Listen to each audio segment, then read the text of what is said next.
my God, I've been wanting to get this group together for longer than I can possibly imagine. And Alex already does a be right back. He is so funny. Now I've got to put him in the corner.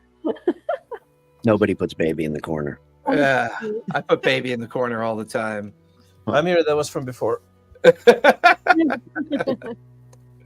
Oh my God, happy Thursday, everybody. So for those of you that are joining us either now or later, we are playing a Daggerheart adventure. It's meant to be no more than 5 sessions, depending on how the holiday schedule turns out for everybody. We'll try and tighten that up as much as we can. But, you know, we're all D&D players. We've all been playing D&D and other games. I think Kristen might be the only person here that's played the most variety of games. Second, probably would be Alex. I know Alex plays a lot of different games with his kids as well. He plays with us on Monday nights, and you guys might recognize me and Brian and Kristen from our Thursday show that is currently on hiatus for a bit. We don't come back until January. But yeah, tonight we're going to have a little fun. We already spent an hour going over the finalization of our character builds. We were doing some of the connections and background work with the characters as well. This is both Alex and Brian's first time actually playing in a Daggerheart session. So this is going to be a bit of a teach and learn first session. It's going to introduce the lore of this place called the Ember Hollow. I've already done some lore drops in the Discord. For those of you out there, our socials, did you notice, Bri, that they added the ability to put links directly into StreamYard chat now, which I thought was pretty cool. I did not. As well. Yeah, they seem to be rolling out updates on a regular basis. It's pretty crazy. It's almost daily. Yeah, it's almost daily now. It's pretty crazy. Yeah. But obviously you can go and check me out at my Discord. Brian's socials are in the description. And obviously I'll be sharing other socials with everybody as well. So not to worry. But tonight is episode 1 of the adventure called The Ascendant. Woo-hoo! And this is going to be Daggerheart, but I will ask people be a little patient because for some we're learning. For others, even though I've played about 50 sessions combined so far with Daggerheart. So I've got a decent amount of time under my belt. Decent enough to know that there's certain things I don't like. And I have struck through those rules. So you've homebrewed the whole game already. 3 Miles says animus fart. Animus fart. Oh, come on, man. You're starting in on me already. What the hell? Come on. Do a quick round robin. Brian, why don't you go ahead and introduce yourself? Myself or my character or both? Not the character, not yet. Oh. Hi, I'm Brian Weiss of RPG and Co. And Lawfully Chaotic with Jason and Kristen, or Jason and Kristen. Still can't get that. I've been playing role-playing games for, probably shouldn't say this, 40 years. A million years. Kristen. Yep. Hi, everybody. I am Kristen from Kristen's Epic Adventures. I have actually only been playing TTRPGs for only about the last 10 years or so, about the last decade, because I wanted to play when I was a little kid, but nobody wanted to play with me. So I had to wait, and I got into it as an adult because of watching Stranger Things. Yep. Just like a lot of people watch DT. And I watched D&D. That, and then I went down the Critical Role. What do you want to call it there? And then Wormhole, yes. Rabbit hole. Ben. Hi, I'm Ben. I have only been playing D&D for the last, just with you, Jason, for how long? So 3-4 years, I guess. Yeah, about 3 or 4 years now. Yeah. 2 campaigns, which has gone by really fast. But I got interested first, not playing, just listening, and it was Critical Role, and I was on my commutes living in LA. And I listened to it all, and I fell in love with it. You have time to commute in LA, my friend. Plenty of time. that was the best. That was the only reason why I liked writing. Zach, just to listen to that podcast. Yeah. Word, everybody. Zach Coble. I am willing to bet that I have the least amount of TTRPG experience among everybody at the table. I've only been playing for like a year and a half. So yeah, I'm kind of the newbie. Yeah, but your background, hair, and ears is by far the best. Right? Yeah. Your head fits in there perfectly. You look like a furball. Alex. Yeah, I'm Alex Flux. I started playing about 4 to 5 years ago, a TTRPG. Before that, I got introduced to RPG through video games, like old like Neverwinter Nights series. Whoa. Like Love Neverwinter Nights. Baldur's Gate 1 through 3, 1 through 3, I guess now 3. Anyway, yeah, but having fun. And of course, your storyteller for this evening. I've been playing TTRPGs since I was 9 years old, which is now officially 45 years ago. I've played everything from gangbusters all the way up to now. I'm currently finally building a Shadowrun game, and I am finally building a Cyber Red game as well. So I'm hoping to get those tables rolled out eventually. I currently run 9 Dungeons and Dragons games per week, Monday through Sunday, basically. And me and Brian have known each other now for quite a while, and really kind of grew into a pretty tight friendship, both for our love of the game as well as our gift of gab about talking about things that no one cares about. So it's been a lot of fun. But for everybody else, this is actually a table of strangers. Tonight's the first time everyone's kind of meeting each other, with the exception of me, Brian, and Kristen. But I know everybody, but Alex is meeting everybody for the first time. Ben knows Brian from our Sunday game, but meeting everyone else for the first time. Zach is from my Wednesday night game, and he's now meeting everyone for the first time. So I strongly encourage, this is my favorite way to run games. Find a group of strangers that have a passion for the game, get them together, and just play the fucking game. You're going to have a blast. And experiment with it, learn. You're going to fuck it up the first time. That's what you're supposed to do. It's actually okay when that happens, because to be honest, our pirate game, Alex, is a boat of fuck ups, and they are just so much fun. And the level of comedy in that Monday group is like just as funny as it was when we played the Baldur's Gate game. It's just that, to me, that's the traditional way that these games should be interpreted. That once the table vibe is set, it just kind of suddenly, reveals itself to everybody. So hopefully everybody out there is enjoying the idea of playing games, or they are playing games. You can always come over to my Discord or head over to ttrpgacademy.life. Hit me up over there. I run workshops. I run how-tos. I'm currently training 2 additional professional DMs and having a lot of fun doing that as well. And I finally get to play in a game. Friday nights, I play in the Bearded Nerds Star Wars game on Friday nights.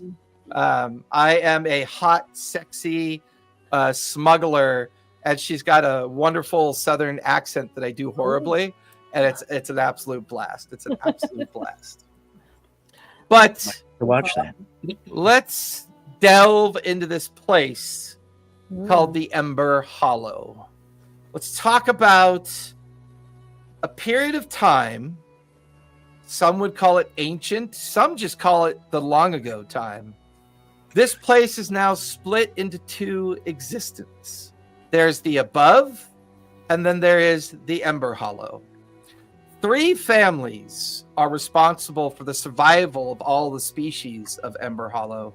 It is said in the lore and in the great texts of the Obawaki Temple that a divine being of great power sundered the world, split it into so many fragments of its original self that the only place livable was the place that they called the Ember Hollow. They called it this because the 3 houses of Loreborn mages were able to craft a kind of ember in the hollow that they use as an artificial form of light.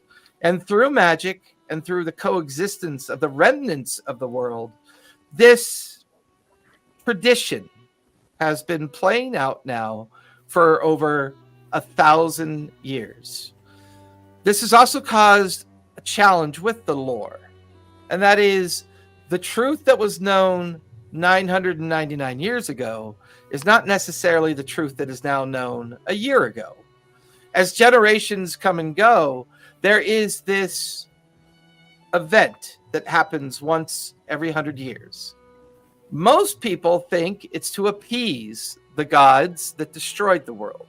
Some think it's intended to cause ascension, bring someone about into godhood, therefore restoring the world back to its original form, to recover it and bring it back to life so that the Ember Hollow can be abandoned and the above once again can be a place that these people can find themselves living once again. But for many generations, every 100 years, the three families pick one member of their family to go through the trials of ascension. But the decision to pick who escorts this person in the Ember Hollow takes place in a location called the Ashen Bowl. The Ashen Bowl, while sometimes used to solve disputes, to adjudicate pronouncements of the three families, or whether it's a place that people come and practice to harness their abilities and powers, sometimes one generation is helping the next generation to get ready for the eventual pick of those who might become Ascendant. And it's this particular place that we find ourselves. The Ember Hollow is now prepared to announce an Ascendant. This has created a great stir and activity throughout all the different regions of the Ember Hollow. Whether you come from the high cliffs or from the low dark or from the deep down, whether you come from the shale or the scale or from the wetlands of the Ember Hollow, all the people that can make the journey to the Ashen Bowl and to the Ember Hollow itself, to the great Obawaki Temple of the House of Obawaki. And not every time is the house chosen to deliver the Ascendant, but they are the temple keeper. They're the keeper of the lore of how the world died and what it takes for the world to protect the one who's going to ascend. And what makes it unique this generational cycle, as this year rolls over into a year of picking an Ascendant, House Obawaki for the first time is being picked. And it's said that the person that was picked from their family is the eldest member of their current generational clan. This senior member of the Obawaki clan is a great mage that has lived many generations of their time. In fact, they're so old, most people have forgotten his name, but it doesn't matter, because once you're picked, you then have to call the challenge of the horn. The horn would be blown. The great heroes of all of the Ember Hollow come to the Ashen Bowl, and they challenge not each other, but they challenge the threats that might come to them during their escort of the Ascendant. So during this time, hunting parties are sent out to gather the nefarious creatures of the above, the Echo Glaciers, the Ruined Hills, the Ascendant Path, and the Guardian Steps, these places that eventually this Ascendant must be escorted through. You prove your worth in the Ashen Bowl by defeating creatures of each of these places. The party that does earns the honor of escorting the Ascendant not only to what is believed to be certain doom, but it's rare that a party member ever returns from an escort of the Ascendant. But the desperation of 1,000 generational years, the Ember Hollow is not doing well. The limitation of the magic is beginning to wane. The limitation of the environment is beginning to ebb. And the realization that it's becoming desperate that one particular generation is able to accomplish this task not only makes it an honor for those that are involved, but it has become kind of a badge, a way for people to earn respect through the anticipation of the competition of what's about to happen. Here at the Obawaki Spire, The great 100-foot-tall statue stands in front of the temple. A great circular veranda that arcs across the midriff of the statue, some 50 feet up in the air. If you were to be looking down from this vantage point, you would see thousands of faces looking up at this person called the Voice. The voice of the temple only ever happens once every 100 years. It is this person that speaks the words of ascension and speaks the beginning of the competition of the Ashen Bowl. Here you can see this majestic tiefling-like individual. And in Daggerheart, they're called something else. I believe they're called Infernus. This person of Infernus heritage stands up on this great veranda looking down on the crowd.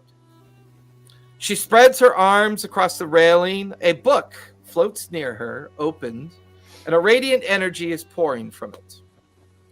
The five of you are in the crowd.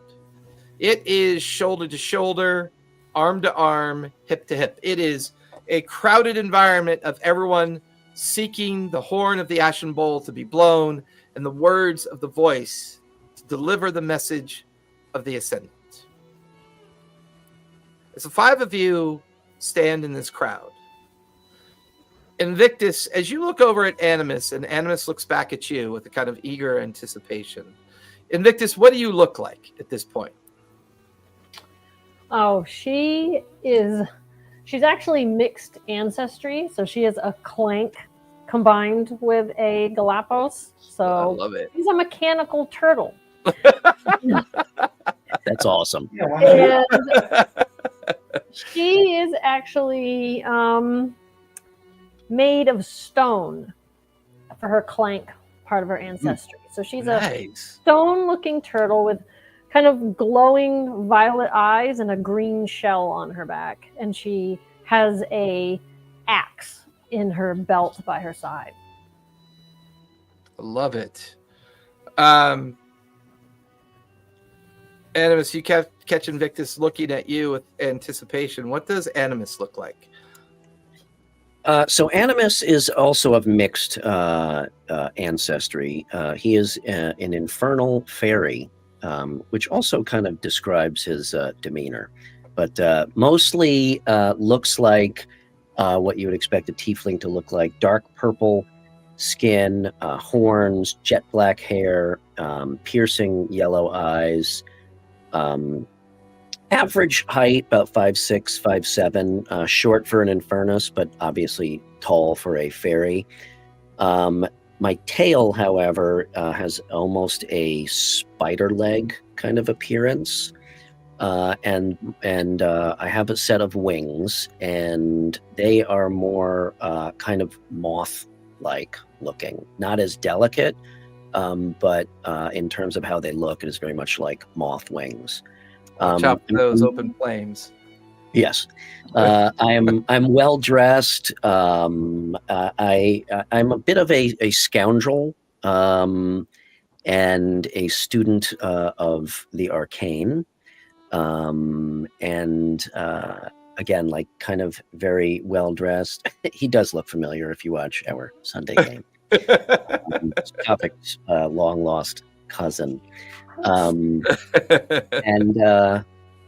yeah, I think. I have a rapier and a short sword at my side, and that's Animus.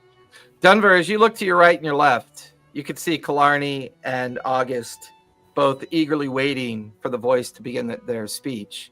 What does Dunver look like if people were to look at him? Dunver Oathglen stands. He's tall, lean, muscular. He's got bovine features as a furball. His leather armor is weathered but well cared for. It's his as a warrior. It's his lifeblood, right? So he takes good care of it. Got dark gray eyes like granite, and he's is kind of looking over the crowd, scanning to see what's going on. Picks up that the others are waiting with bated breath, but Denver is always on the lookout for the next threat. So he's kind of scanning to make sure everybody's being behaved. Killarney, if anyone were to look at you right now, what would Killarney look like? She looks like she just came out of a swamp. She like wears like tattered, kind of patched over clothing. A hood which she currently has off, holding a gnarly big staff. Dark skin, dark haired, face and body covered in like henna tattoos. Yeah, just there's like a raven jumping around her, sometimes jumping on her shoulders. She like gives him something to eat, something that looks like maybe a dried mouse that she pulls out of her bag. No undead chipmunks this time. No undead chipmunks this time. That's too bad. Killarney and Denver, as you glance over at August, and August glances back over at you. August, what do you look like? She's probably really excited, so she's like kind of leaning over, imagining they're up on like kind of stands to look down and who's going to be talking. So she's very tall, but a bit childlike, very lithe, and you can almost see her musculature. Not that she's ripped, it's just thin and stretched from kind of becoming beast forms all the time. So her neck is really long, longer than most. Her hands look strangely just longer than they should. And because of her skin that's kind of dewy and she's not sweating, it's like the undergrowth, like everything's just kind of, she's dewy and doe-eyed probably. Big, wide kind of lemur eyes. She always looks kind of excited and absorbing everything, and probably naively not scared of enough things.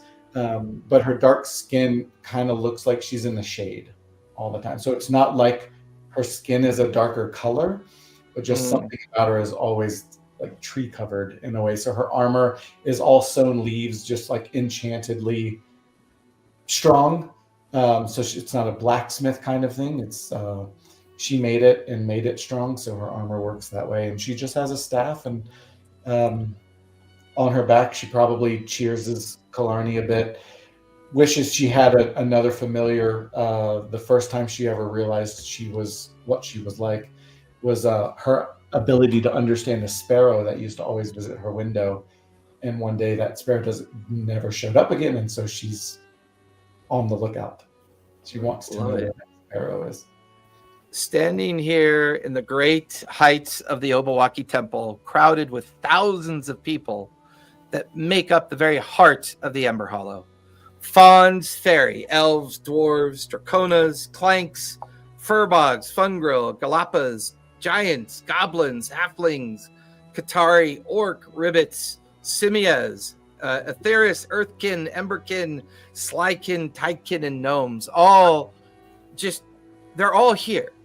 What makes up the very diverse heart of the survival of the Ember Hollow is all here. There's a hint of desperation in the crowd. They know that things are getting harder. They know that life is getting a little bit more difficult. They know the magic is beginning to wane. And this 1,000-year experiment that they've been hoping to hold on to keep them alive, they feel like it's ebbing. There's something different this time. The voice leans over the veranda, look down into the crowd. The book begins to float up and around and in front of you. And the receptionist forgot I was here today, so she just turned off the light. In case you saw me flash. They do that sometimes. I'm back in my 250 square foot studio, and sometimes they're like, oh, that's right. Yeah. This time it was my significant other that turned off the light on me. Oh, Calista. And now she's blaming it on an inanimate object. Are you going to the party? Have fun. Bye-bye. Oh, you need my keys?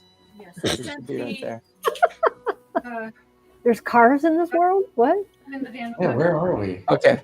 Okay. Love you. Bye. Have fun. She's going to a Christmas party. Ooh, fun. It's early. Oh, everything is early nowadays. We did Christmas in July. By the way, Christmas in July is a real thing. You know what the temperature is going to be here at the end of next week? 85 degrees. It was 10 degrees this morning out my door.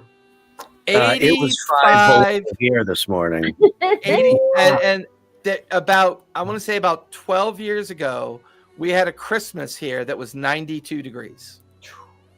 I believe Yeah. it. It was about 80. Southern California. Did you guys have snow in LA within the past 10, 15 years? 1 year? We've had snow twice in the past 10 or 15 years in LA. Yeah. Oh, yeah. Yep. I'm in Florida and it was like 85 today. 65 right now. Yeah, it's pretty crazy. Needless to say, my broccoli does not like the weather right now.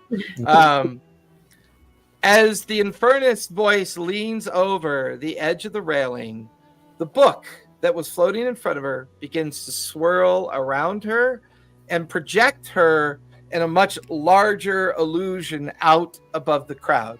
What was once just a small image of someone up on the veranda becomes this 150-foot tall image of the voice, now kind of broadcasting this message through the magic down into the crowd. The crowd at first was kind of murmuring and kind of making those crowd noises that they make. As soon as they see the image of the Infernus voice blossom up over the crowd, everyone suddenly becomes very silent. On this 10th generational cycle, House Obawaki has been chosen. They have chosen their eldest member of the house to represent this hope of restoration, this hope of ascension. They are our most powerful ancestral mage that the house has to offer. They are directly linked to the first generation that saved our world. And we hope that this person will in turn save this world once again by restoring it and bringing back the above as our world down below begins to ebb and our magic becomes strained. But it is all of you out there that must journey to the Ashen Bowl and there prove your worthiness to escort the Ascended. This is not an easy task. No one has ever succeeded in 10 generations. None but one has ever returned from this attempt. And the horrors of the above were so traumatizing. That person never spoke or communicated ever again.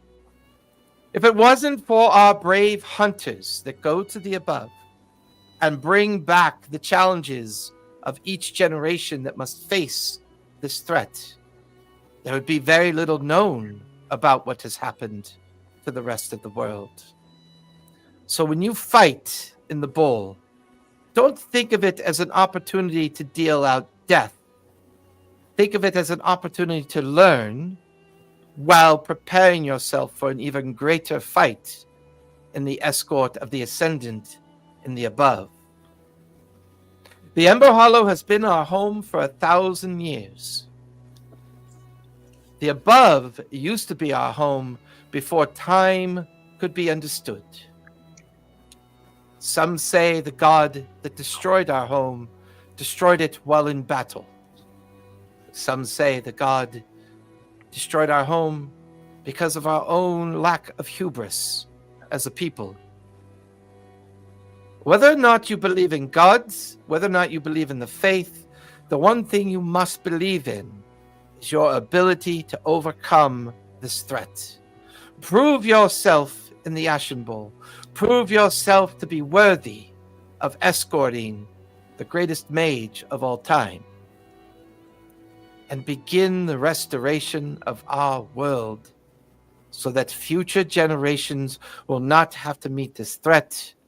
And once again, we can travel above, feel the warmth of the sun, see the glare of the moon, feel the wind, the clouds, the smell of fresh water in the morning. And she almost gets lost in a kind of nostalgia look in her face, like she's thinking back or remembering something that only she might be privy to. With that, you watch as a great gold dragon begins to circle above you. It circles the 200-foot tall angelic spire that she's standing on. The projection of her fades, and instead now it's a projection of an orc that rides this great gold dragon, dressed in full plate mail, a keeper of the ember flame. It is said that this gold dragon and this orc protect the ember flame, the great source of light and heat within the Ember Hollow. But he also carries the great horn that he blows to announce the traditional beginning of ascension. The horn bellows out deep and long. It echoes throughout the massive temple chamber, rebounding off the walls and rocks, causing patterns of gravel and dust to fall around everybody. Immediately, the cheers. That would be Helm's Deep, or a truck driving through Brian's living room. As the dragon begins to circle, the horn sounds out. The crowd becomes more raucous. They become more excited about the idea of taking on these great threats. The 5 of you hold, made from bone, a tab with a number on it. Oh. Each of those numbers are 146. You guys are 146th in line for the challenges. This affords you an opportunity. You can sit in the spectators' crowd of the Ashen Bowl and watch as people try to overcome these challenges, or you can explore the Emberhold and do something else with or the Ember Hollow and do something else with your time. But already the crowds around you are beginning to disperse. The horn has been sounded. The ascension has begun. Do we see someone that's going into it? Do we know? The Ashen Bowl is a good 3-mile journey to the southern reaches of the Cliffhold. It takes about a half an hour to make the journey there. And currently it's a pilgrimage of people going that way. So the great broad avenue between the Obawaki Temple and the Ashen Bowl is this 3-mile long road that's like a quarter-mile wide.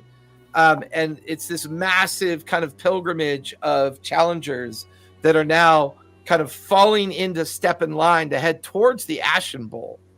And along the borders of this avenue are purveyors, people who are selling foods, charms, gifts, potions, potuses, things that they're hoping these heroes will buy on their way there. As a party, you have a chest of gold. Ooh. A chest of gold equals a number of bags and fistfuls. It should actually be in your character sheet already. And that's your current currency. Between the pilgrimage... go ahead. The chits were 146 in line for... What was that? For the opportunity to compete? To compete in the Ashen Bowl. Okay. I actually paid for a fast pass, so I'm going to need to talk to somebody in management. Yeah, let's fix this problem. We'll put you down there. There we go. In the corner with Brian. That's where he belongs. But for now, you guys are milling about in the Obawaki Temple Pavilion, the great fairgrounds that surround the great celestial tower in front of you. You watch as the golden dragon continues to blow the horn and announce it through all out of the Ember Hollow. But yeah, the day is yours. What would you guys like to do? Oh boy. I don't know about you guys, but I'm wondering if we should be first. I want to get in the front of the line and see. Maybe we get some snacks before, and we can get there first for anyone. I'm curious who they chose this year. Oh, I am kind of hungry. Well, you can have some of this while we wait, because are we like far back? Like even though Algus wants to be first. Yeah, I mean, to be first is a feat all of its own. Yeah. So she pulls out her little. She calls it her snack pack, and it's just kind of an enchanted little bag that manifests little snacks, and she likes marshmallows. Ooh. So I just hand you some. Just have some of these while we go, and then okay. We'll see. My treat. Oh, it tastes like jerky. No, they're supposed to be sweet. What are you talking about? Oh. Well, maybe that one's gone bad. I don't know. Okay. You pull out what you want. So you could pull out a small snack, and it's kind of whatever you want. So if you're into jerky, you just pull out some jerky. Oh, okay. All right. She says, I'll pick that back up then. Yeah, I kind of was in the mood for salty. Oh, right now.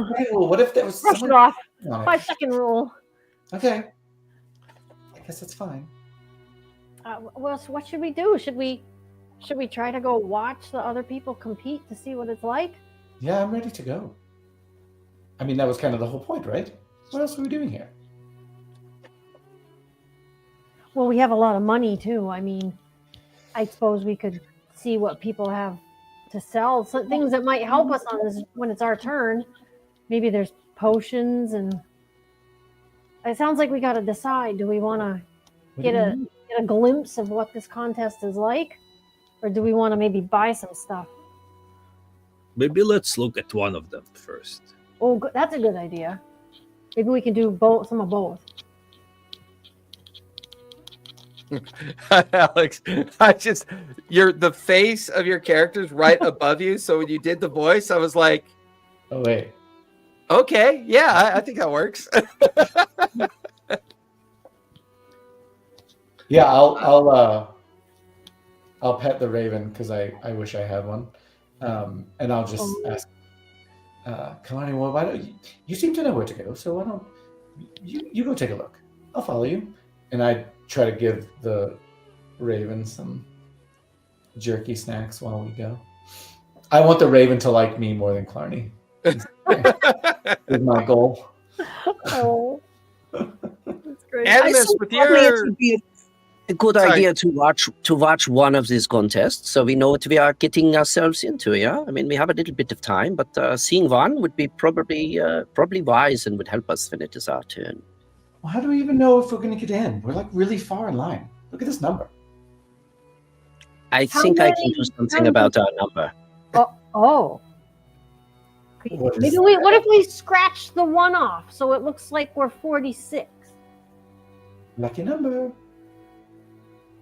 They're going to figure that out. We'll find who is. Totally thought Kristen was going to say, "What if we scratch the numbers off and put 6-7?" Oh God! Actually, we should scratch the 6 off, and it'll be 14. Do we know? Is there like a governing body or like a ticket office or something? Like, how do we get these chits? Animus, give me a knowledge check, if you would, please. First roll of the night. First roll of Daggerheart ever. I'm so excited. Right. What am I rolling? Really? Knowledge? Knowledge. Okay. So it's a straight roll. My knowledge is +0, so it's just a straight roll, right? Correct. Okay. Can you just roll 1d12? 2d12. No, you roll 2. All right, here we go. I'm rolling real dice. Don't get fear, man. Ones. Oh, that's a critical. That is a critical success. I know you don't have any stress to clear, but you do gain a hope for a critical success. Okay. Yeah. That's it for me. I'm out of here. A nice plan. You know that the chips are drawn from a massive clay ceramic cauldron where they just kind of are randomly dumped in. You would know that the event is done that way on purpose so that the presupposition of the challenge cannot be predetermined by those trying to get in. However, you do know that people will often seek out other people and buy their chips off of them. So if you could find another group that is before you, it could give you the opportunity of going sooner, or you could find another group that is going later and give you the opportunity of learning more about the threats. All right. Everybody, give me your chit, please. I'll be back. Just give it to me. Trust me. I'm a professional. The whole chest? No, not the chest. Oh, the number. The way that you said "trust me" makes me not want to trust you. Don't worry about it. Okay, give me your numbers. I'll be back in 20 minutes. Okay. I take all the numbers, stick them in my pocket, and I'll take a pouch of gold out of the chest. A handful of gold. A handful, yeah. Okay. And I'm going to go see if I could find somebody with a lower number who I could convince to... give me an instinct roll, if you would, please. All right. Let's see if I can do this again. Yeah, I have +2. Oh, that's good. That is a 10, +2 is 12, with fear, I'm afraid. Ooh. Yeah, cool. Take that fear. There's a significant challenge that you run into as you start looking at groups that are obviously picking up on the sense of what you're doing. The first group you go to, their number is 249. Another group you go to is 204. Another group you go to is 306. It's random everywhere you go. You finally find a group that is number 52 in the lineup. That's the earliest group that you're able to find. And they don't look overly eager to want to be this early in the lineup. I will approach them. Okay. What does the group look like? Just a basic... it's actually an entire group of clanks. Oh, okay. Excuse me, my fellow citizens. I noticed that you have a lower number than we do, my friends and I, and I'm just curious if you perhaps would be willing to switch with us and go at a later time. We are very eager to get into the contest. Give me a presence roll, if you would, please. All right. Don't forget you can add experiences if you want to, but it costs. Yeah, well, my experience is... That's a good rule check. Thanks, Kristen.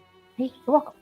Only because I was just looking at mine. And by the way, Daggerheart is very much encouraged by good meta. Like, Daggerheart actually kind of rewards you for being meta, because it's really impossible to tell another player what to do with this game because the characters are so different and are so kind of like so intertwined to the narrative. But bringing up things like don't forget about your experiences, don't forget about what skills you have. Those are all supportive meta within the Daggerheart experience. It's actually works out really well. Because I used to try to hoard my hope, and then I was like, wait a minute, we're going to get more hope constantly. That's why there's only 6 slots. It's like, might as well spend it. You don't want to get hope, and then you don't have an empty slot to take it. That's true. Okay. That happens. Spend it. One of my experiences actually, have I got a deal for you? Oh, see? Yeah, so spend a hope and add the modifier to the die roll for give me a presence. My presence is +2, my experience is +2, so this will be +4. And I basically try to talk them, to talk up the pros of going later. You get to witness what's going on and develop more experience and strategies. And, the fact that my friends and I were just, we're not all there, so we don't care about that. We just want to go early. So I'm really trying to put a sell. I love it. All right. That is a 12 plus 16 with hope. Nice. You get that hope back. You watch as the clanks all kind of hive mind with each other. They all kind of get in a tight little group. And there's all these illusionary magic flashes that go off around them. That's when you realize they don't speak. They seem to project images when they communicate with each other. They seem to be arguing over the idea of this, but they come to an agreement. One of the clanks comes over and stands in front of you and projects an image of two people shaking hands, which would be their interpretation of agreeing. That's awesome. They take the chits from you and hand you the ones that say the number 45 on them. How many of them are there? There's 5. I'm also going to give them 5 gold pieces and just say, what the hell's a gold piece in this game? Give him a handful, I guess. You can give 5 him- coins. 5 coins. We don't do coins. We do a handful of gold. Well, I only took 1 handful. Well, then you give them a handful of gold. Fine, I'll get my handful of gold.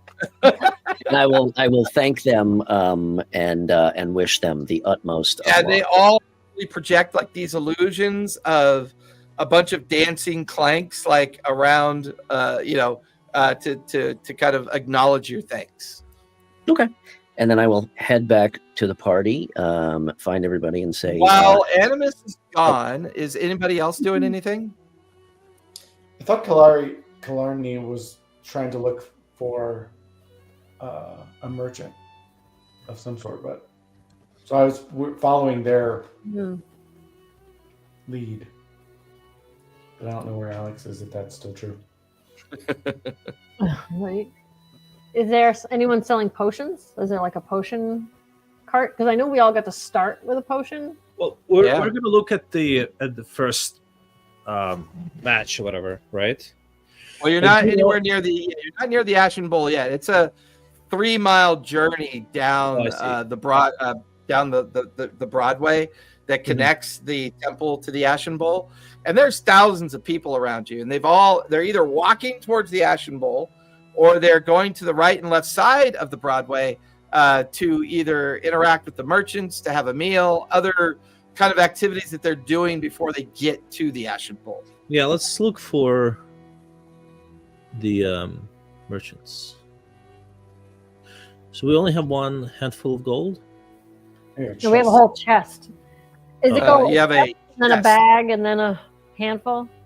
Oh, I see. Okay, fine. Does it go by okay. tens or does it go by 5? Yeah, it's like 10 handfuls is a bag, 10 Okay. bags is a chest. Okay. Oh, okay. We've only You guys used have a 1 handful. chunk of change. So we have 100 handfuls of gold. Well, we have 99 handfuls of gold right now. Cool. Sounds This like has to have 99 years in a row. definition. This nebulous bunch of gold is just, it's tripping me up. It's 40 years of one copper important piece mechanic. equals The 7.3 least important electrum. mechanic, that's the one that Brian gets hung up on. Weird. I said, I like my gold. What can I tell you? I like my gold. So let me ask you this. How much does 1,000 ball bearings cost in this game? A handful of gold. Full of expensive ball bearings. Let me ask this. When our character sheet says we have basic supplies, what is included in that? Does that mean like we have rope? Do we have like a grappling hook? Yeah, A handful of rope, a handful of bedrolls. you know what? I really need to put him back in the corner. He just doesn't deserve to come out of that corner. Like the assumption is, because you guys are technically level 3, tier 2, all the basic equipment and the choices that you made for your weapons are built into your stack. So, and one of the things you can also do, which I really love I think it's fun for the characters to do. We could be journeying through something or doing something, and you say, I pull out my climbing gear. Okay. It doesn't necessarily mean you remembered to buy climbing gear, but it's okay that you have it because it would make sense. Okay. Pulling out your VW bus doesn't make sense, right? So it's like, Sure. Hold on, let me take it off of my sheet. And another thing too is that if you, in your connections or your experiences, you could say, hey, I want to use this experience because I feel like this, that, or the other. Obviously the experience could apply, but you could also say, I have a special kind of chalk to use to write a message, and maybe that chalk helps you have advantage. Little things like that you guys can make up. You can like ad lib that, bring it into your narrative if you choose to. Got it. I have the easiest job of interpretation. You have the hardest job of creativity. Yeah, but have I got a deal for you? Yeah, that's pretty good. Yeah, we're That's going to a make Animus do all the shopping. Yeah, that's pretty good. But no, Animus has not come back yet. The rest of you are waiting on the edge of the boardwalk or the broadwalk, watching as the crowd is watching the crowd as they kind of head up towards. Oh God, somebody put it there. As a barber, I love this show. It is every stage of beard growth because when you look at the bottom, it's 3 stages of beard growth. It's like if I put Alex over here. Alex is stage 1, Ryan is stage 2, and Ben is stage 3. Zach is stage 1, 2, Yeah, 3, yes, 4. Zach is stage 1, 0. and then Clardy, and then That's Animus. hilarious. Can I be -1? Yeah. But you guys know that Animus is out there trying to use his sly ways to get you further up in the lineup. And around you, you can see, you can tell that these things are set up in a temporary fashion. You can see kiosks and, you can see people have tables set up. You can see people have wagons set up. You can tell that they've all kind of migrated to this location with the intent of selling during the announcement of the activity. Sure. Is there like a fortune teller around anywhere or something? Or is it all just food and objects? I mean, it's equipment, food. I would say you see a small tent has been set up. There's a fortune teller sign set up. You can see there's a small queue of people in front of it. And they're all like wearing their equipment and their weapons, and they're kind of like impatiently waiting, tapping their feet. Like they've got their handful of gold ready to go. They're trying to, so there's the experience around you is pretty unended. This is the most important day of the most important 100th year that only happens once every 100 years. So all the purveyors have come out to sell, to interact, to entertain, to do whatever it takes, to support these people that are more than likely going to die or come close to death within the arena of the Ashen Bowl, trying to prove their worth to journey somewhere that only one person in 1,000 years has ever returned from. Boy, when I explain it like that, maybe you guys shouldn't go. Yeah, this sounds terrible. Maybe selling invisibility. Let's leave. We'll get 5 invisibility potions. You guys want to just go get some food like we were talking about? Yeah, and ale. Food and the ale. Well, I Do don't we know. know what the competition involves? Like, what is it? What happens there? Well, at the Ashen Bowl? Yeah. Is there anybody we can ask around? I mean, there are the Ember guards that kind of keep the peace and make sure that thievery is kind of kept to a minimum. This is a very holy and symbolic day for the Ember Hollow, so it's very important that the performance of it is like interpreted in a very positive way.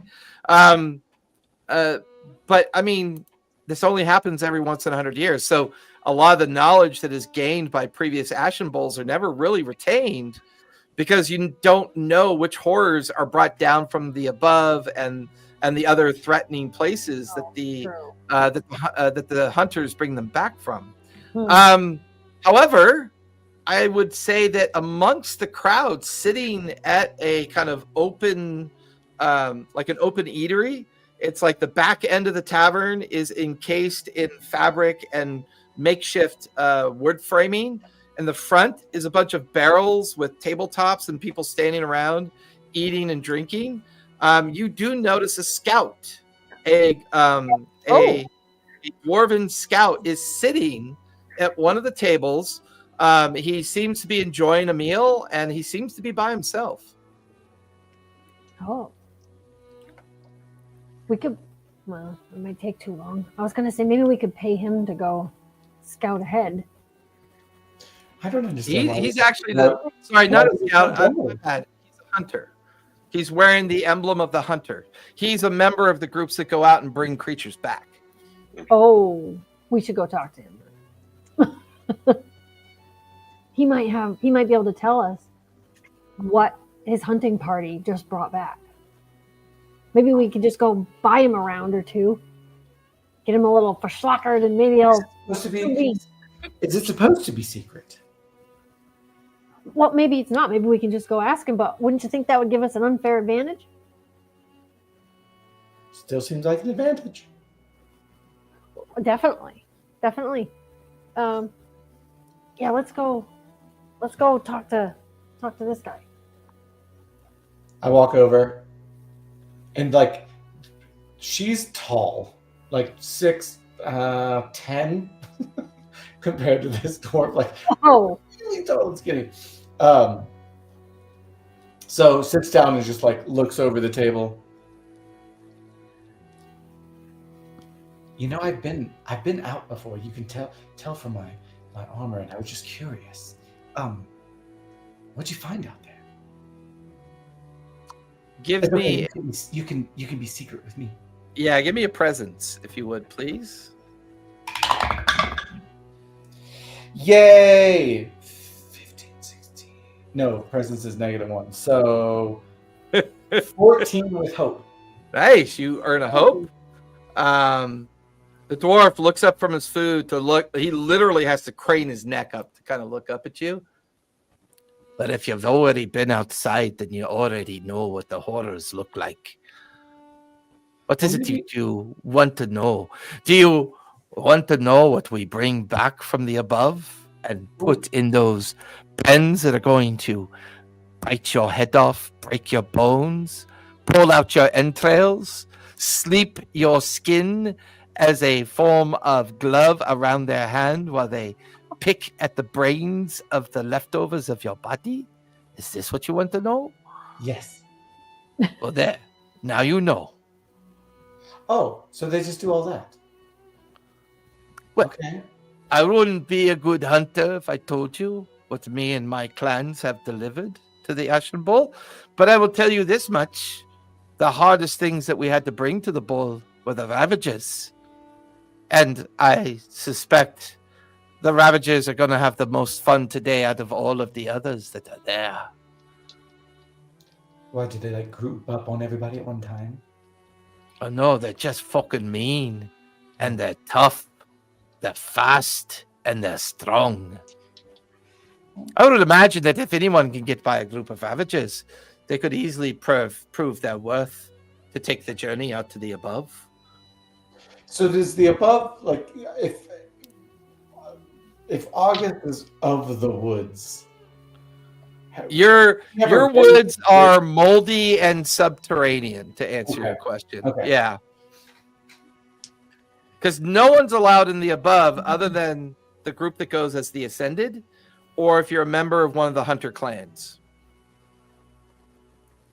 And do we know that, I know it's been a really long time, but is it also a really long con job? Is this like Silo, where like the above is actually fine and we're wondering, we all think we have to stay living? I mean, for Shiggles, you can give me a knowledge check. Yeah, that's for shizzles it.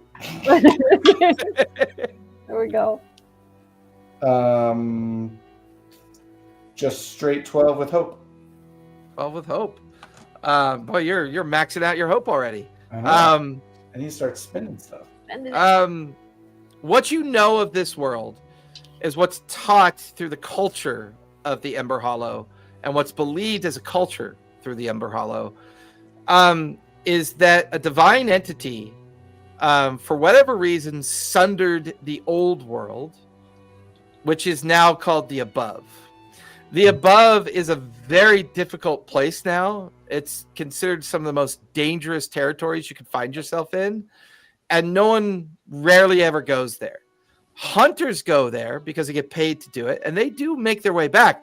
But hunters are kind of known for their ferocity, their tenacity, and they have a very kind of mindset that's very different than the rest of the culture of the Ember Hollow. There's always been rumors that the three families control the narrative of the Ascendant, and there are always conspiracy theories about that. Maybe it's the Ascension that keeps the Ember Hollow from collapsing. Maybe the Ascension is the way to appease the god to prevent the remaining parts of the world to be destroyed. Maybe you guys exist on the 8th level of hell. I mean, conspiracy is fraught with ignorance and misunderstanding. So there's always conspiracy, but the traditional culture teaches that a divine power destroyed the world, and the belief is that an ascendant will restore the world if they can make it to the ascendancy mountain and perform the ritual that's required to restore the world. But that's never happened before. No one's ever made it that far before. After this will be the 10th generational attempt. It's just funny, we have all this underground where I came from, and you would think with all the beauty that was in the above, if we weren't allowed to go, why would a god just destroy the above and not just kill us all instead? What's the point? It's so weird. That's weird. There's nothing beautiful about the above, lady. What do you The mean? above is a horror show of mutation, destruction, fire, and cold.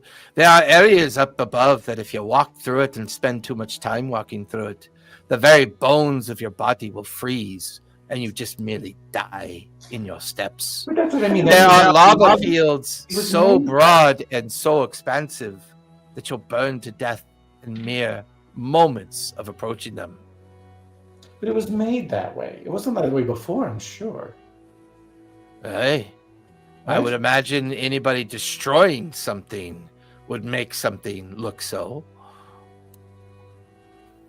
It's just a weird reason. I don't understand the gods. It's bizarre. Hey, I'm I not don't necessarily disagree. I'm not exactly the religious type.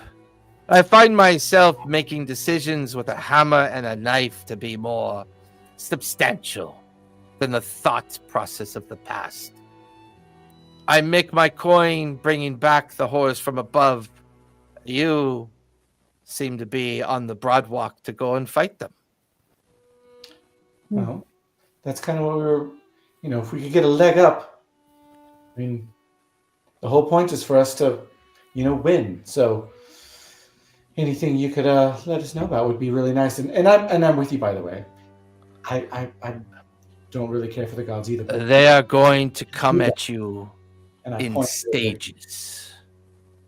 They're going to come at you in stages. They'll open the gate, and the first creatures that come in, you'll have to defeat. Then they'll open the gate again, and another creature will come in that you'll have to defeat. And then a third time, and a fourth time. Those who survive what's called the fifth gate of the Ashen Bowl typically are chosen for ascendancy. By then, the Ashen Bowl is so thick with blood and so stacked high with the bodies of those that have failed that it only becomes even more difficult to obtain such a challenge.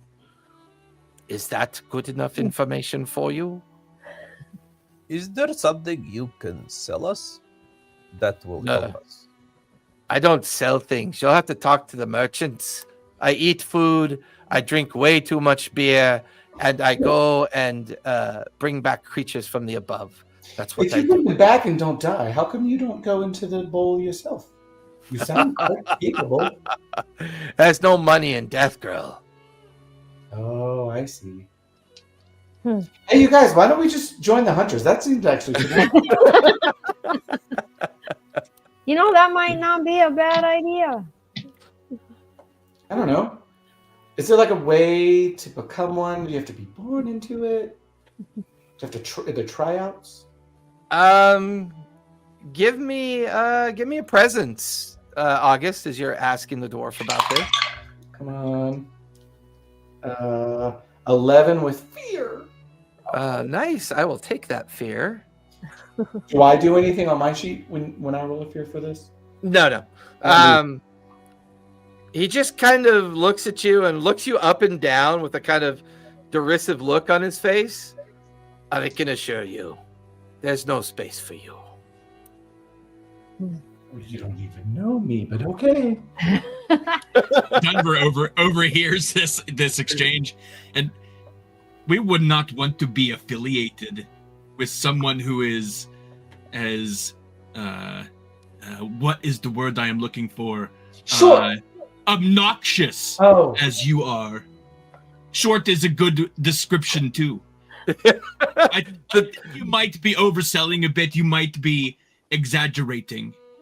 The dwarf, or maybe you just aren't as tough as you think you are. The dwarf gets off the seat, and he's only about 3.5 feet tall, right? So he's like, he gets up, he's looking at you, but when he pulls his hammer out from underneath the table, the hammer is like 6 feet tall.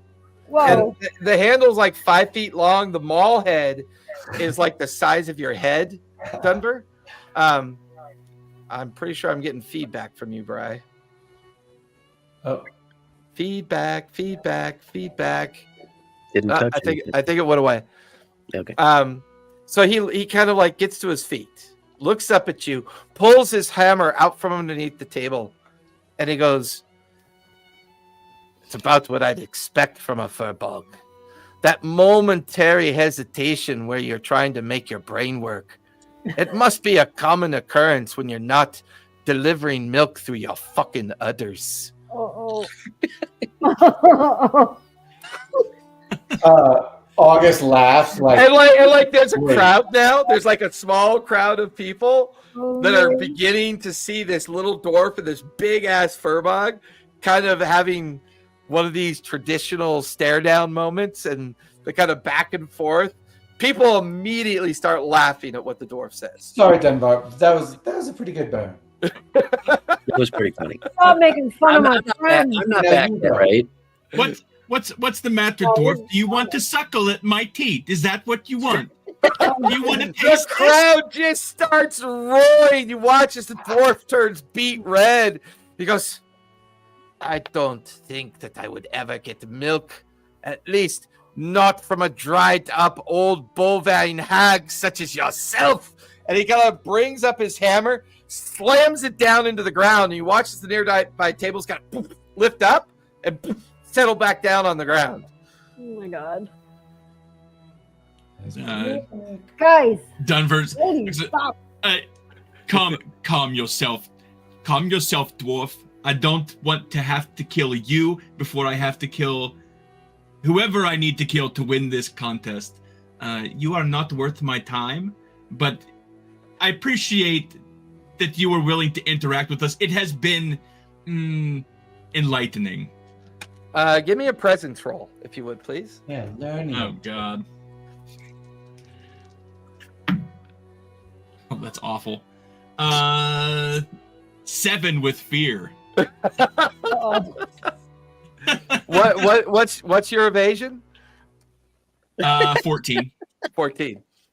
You watch as his hammer just comes up by itself. He palms his hand into his other hand. The hammer floats next to him. It slams into your chest. Oh. As it slams into your chest, you skid backwards 10 feet away from the dwarf. And there's this like perfect dent and impression in your chest as he hits you for 32 points of damage. Oh. Shit. Okay. Dunver, hold on. Save it for the bowl. Let me check here. Yeah, well, you guys, I just thought this was going to be just a little. That's We know each other. It's not. We don't have to get so personal about it. right. It's fine. All right, I don't have any way. My other character, I would have absorbed that, but Dunver can't do it. So I am going to mark an armor. Okay. And reduce that to major. Oh my god, you're taking two Just hit mark points. 2 hit You haven't points. even gotten to the fight yet. It's go time.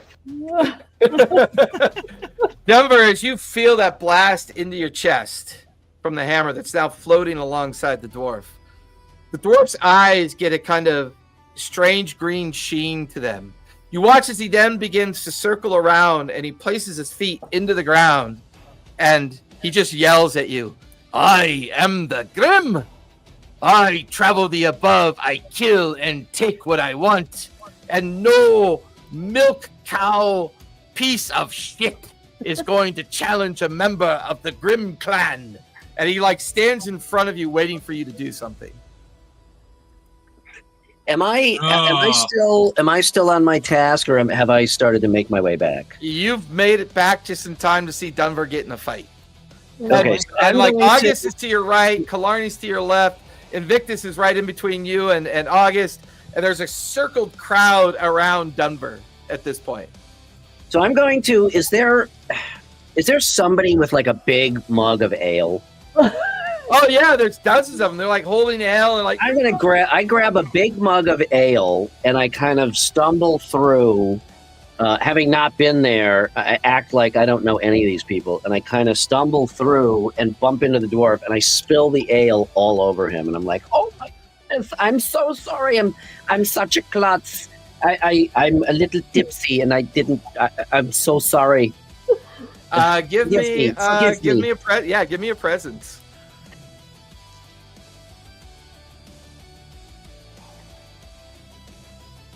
Whoa, that would be a 17 with fear. Fear. It immediately spills over him, casts down like the front of him onto his boots and feet and into his huge beard, and his eyes just flash green with anger as you kind of like make your apologies and interrupt him. He looks at you. I take my robe, my jacket, and I'm like trying to brush it off of him, like clearly, like, oh, I'm so sorry, like just really making a you monster. watch as the floating hammer next to him courses out and slams into you for a 21 to hit.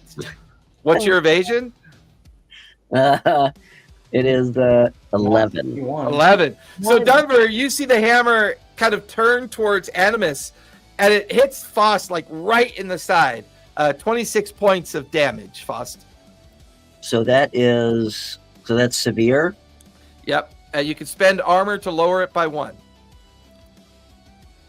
Sure, I will do that. I will lower an armor slot. It knocks you 10 feet away from the dwarf as well. Okay, so I take 2 hit points. Oh Anybody else want to try anything? Yeah, Victus is going to step in and be like, all right, knock it off.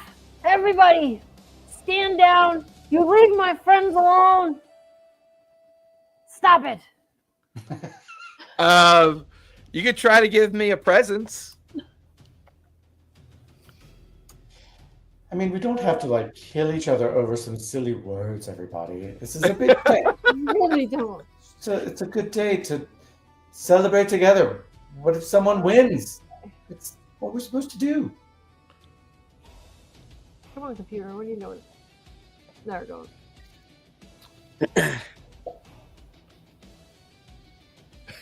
That hurt quite a bit. What is? I just was walking through. It was a simple accident, and you smashed me with your hammer. That was very rude, sir. And then I just stumble like through the crowd, like kind of disappear into the crowd, still pretending I don't know anybody, but I have something to do after Invictus. Okay, go for it, Invictus.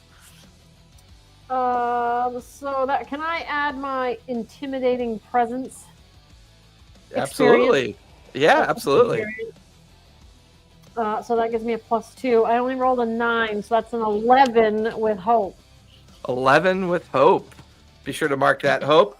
There's a moment that he stares at you, and he sees that you're trying to calm things down. He recognizes you as a healer, and then he just growls at you. Don't worry. I'm doing your friends a favor. If they can't fucking match me, how do you think you're gonna do in the fucking Ashen Bowl? And at that moment, he like closes his fist, and you watch as vines erupt around August, and they kind of erupt around him and like around August's mouth. As August, you take a stress. You are now considered restrained. And more importantly, the vine ends up like covering your mouth as he's clearly tired of hearing your bullshit. I'll get him out of here, please. You said August, right? Yeah, August. Okay. And I'm like, guys, ladies, we gotta just go. Between my vicious entangle and also wild touch, can I actually degrade the vines? Ooh. Yeah, I think so. And just I just stand there like, oh yeah, you did that, but then I'm just like, I can do it too. Yeah, and we'll say that because what does wild touch do? Wild touch is like druidcraft, so I can just slowly move and. Does it cost you anything to use it? I perform a harmless, subtle effect that involves nature at will, causing flowers to grow rapidly, summon gusts of wind, start campfires. Like, I could... Yeah, I'll say for flavor, you kind of like reach up and you peel the vine away from your mouth, and you touch it, and suddenly the vine starts off being covered with flowers. Yeah. And then the flowers cause the vine to wilt until like a pile of like flowers are just sitting at your feet. And the dwarf kind of like is taken aback by what you just did, and he goes, "Well, that's a good fucking start. Who's next?" And not always bullshit, is it? Killarney projects like an image of herself as a vampire into his mind Cool. by casting Terrify. Whoa. Ooh, nice. This is a casting roll, right? Oh, Yep. Ooh. that might help. What do you? I think you actually have to beat your DC, so it should tell you what you need to roll in the description. Well, I am. Yeah, I see it spellcast roll, but I can't roll over it. It's just bold. I don't know what spellcast roll means. Spellcast roll is your primary trait. So typically for casters, I believe it's knowledge. Typically for Okay, casters. so I rolled with fear, and it was Okay. 13. 13. His difficulty rating is a 13, so that magic attack will go off. What's the effect? Nice. You can make the target run one range away from you. It also marks 1d4 stress, which I'm gonna roll in a second. Nice. Yeah, a 4. What happens when you get to full stress? Two stress. Once your stress is all used up, you start taking hit point damage. Oh.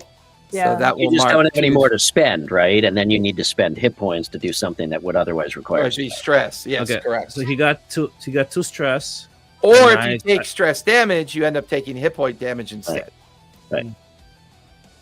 So with that, you see the green glow of his eyes begin to fade. He momentarily panics as some unseen thing is causing him to suddenly look around as if he's being threatened by something.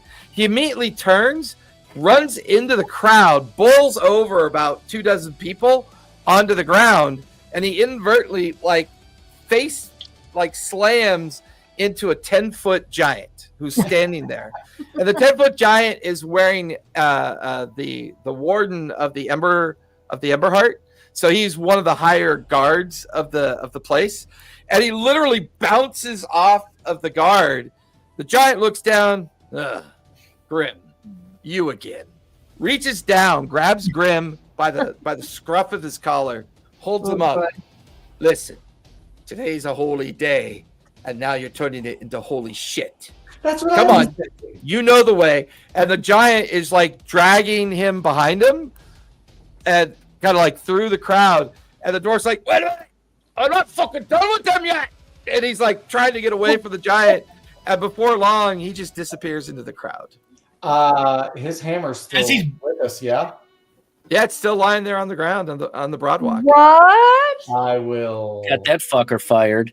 OMG. As he's being dragged away, I want to.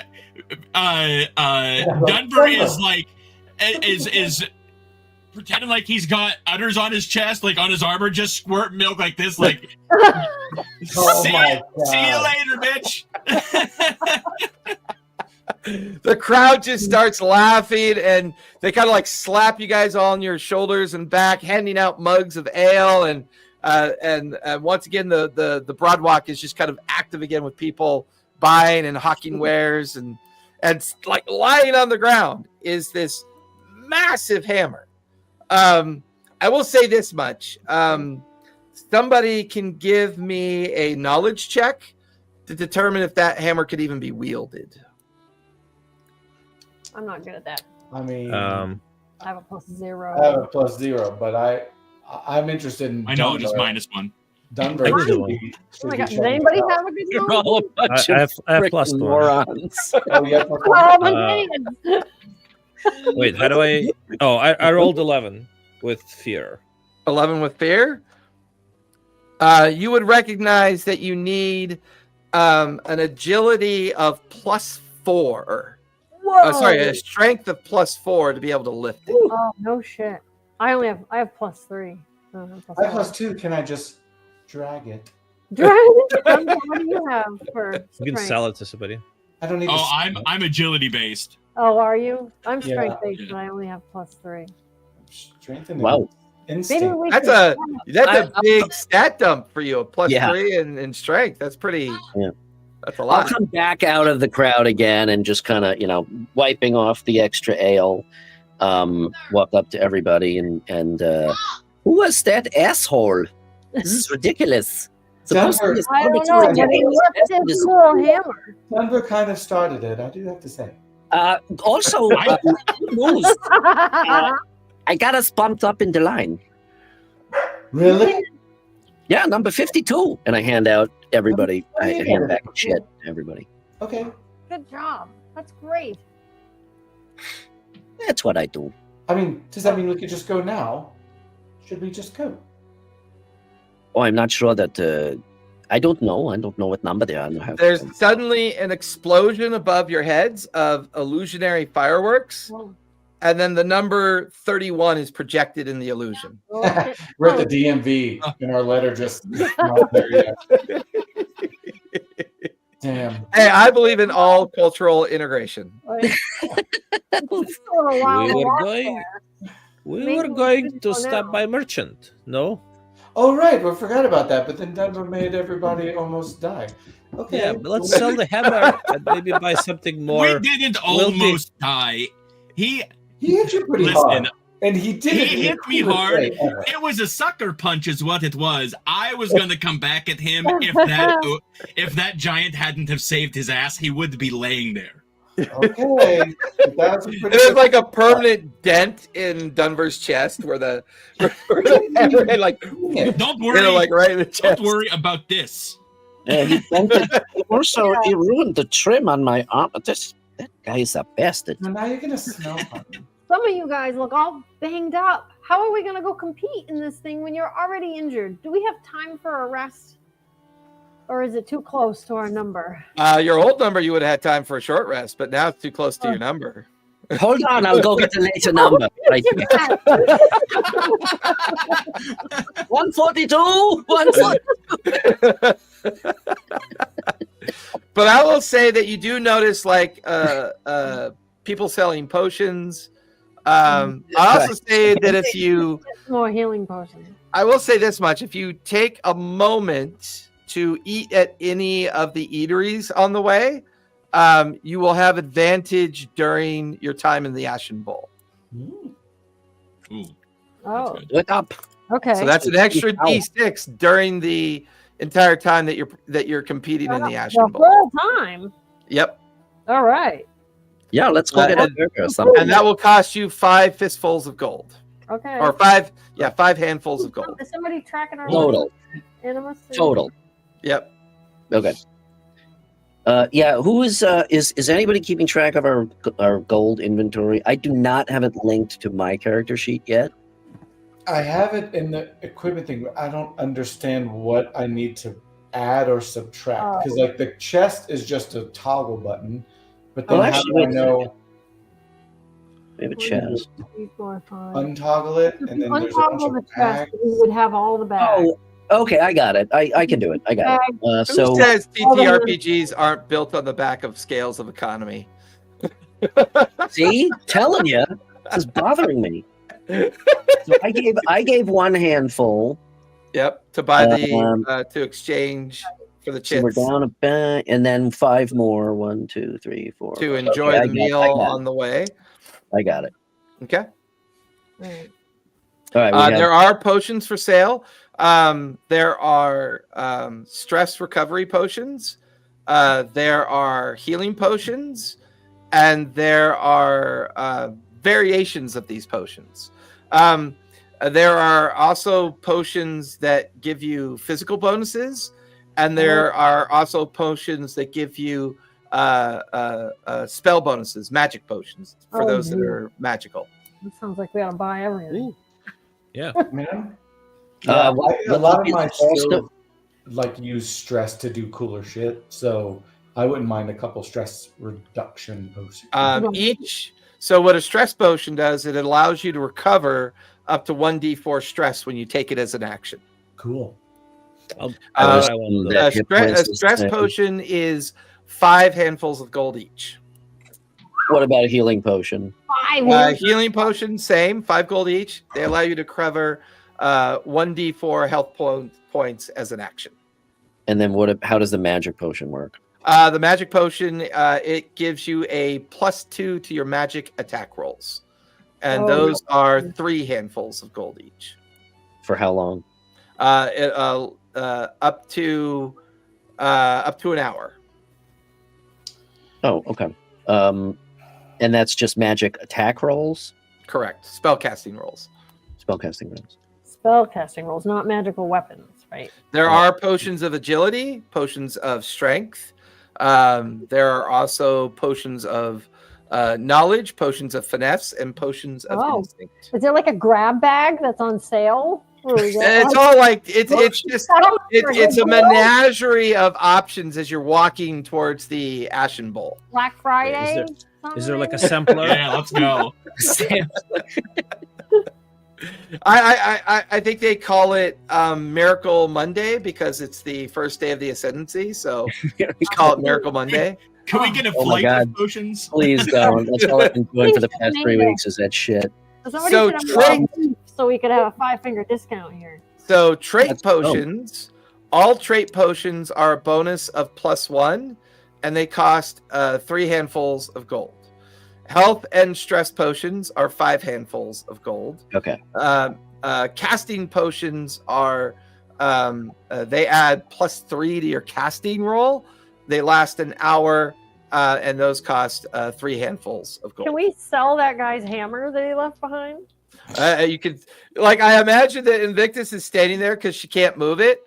But as people are walking by, she's trying to sell it while you guys are out, like, getting your hands on stuff. I love that.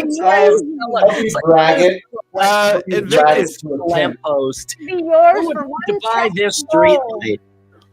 Invictus, give me a presence roll, if you would, please. All right. I don't have any good experiences that are going to go with this, so I'll just have to do it straight.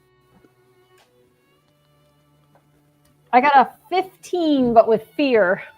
No more fear. You at 12 yet? I am at 11. Oh my God. I'm at 11. And we haven't even started. But that is a high enough roll that you convince a passing giant to buy it off of you. But he doesn't give you quite as much as you'd like for it. Okay. He will give you 7 handfuls of gold for it. Ooh. Okay, accountant. Nice. Give us 7. Okay. So we can buy potions. 1 here. Okay. I say just grab a smorgasbord of potions because that sounds like we all can use. All right. Why don't we just go one by one on who wants what?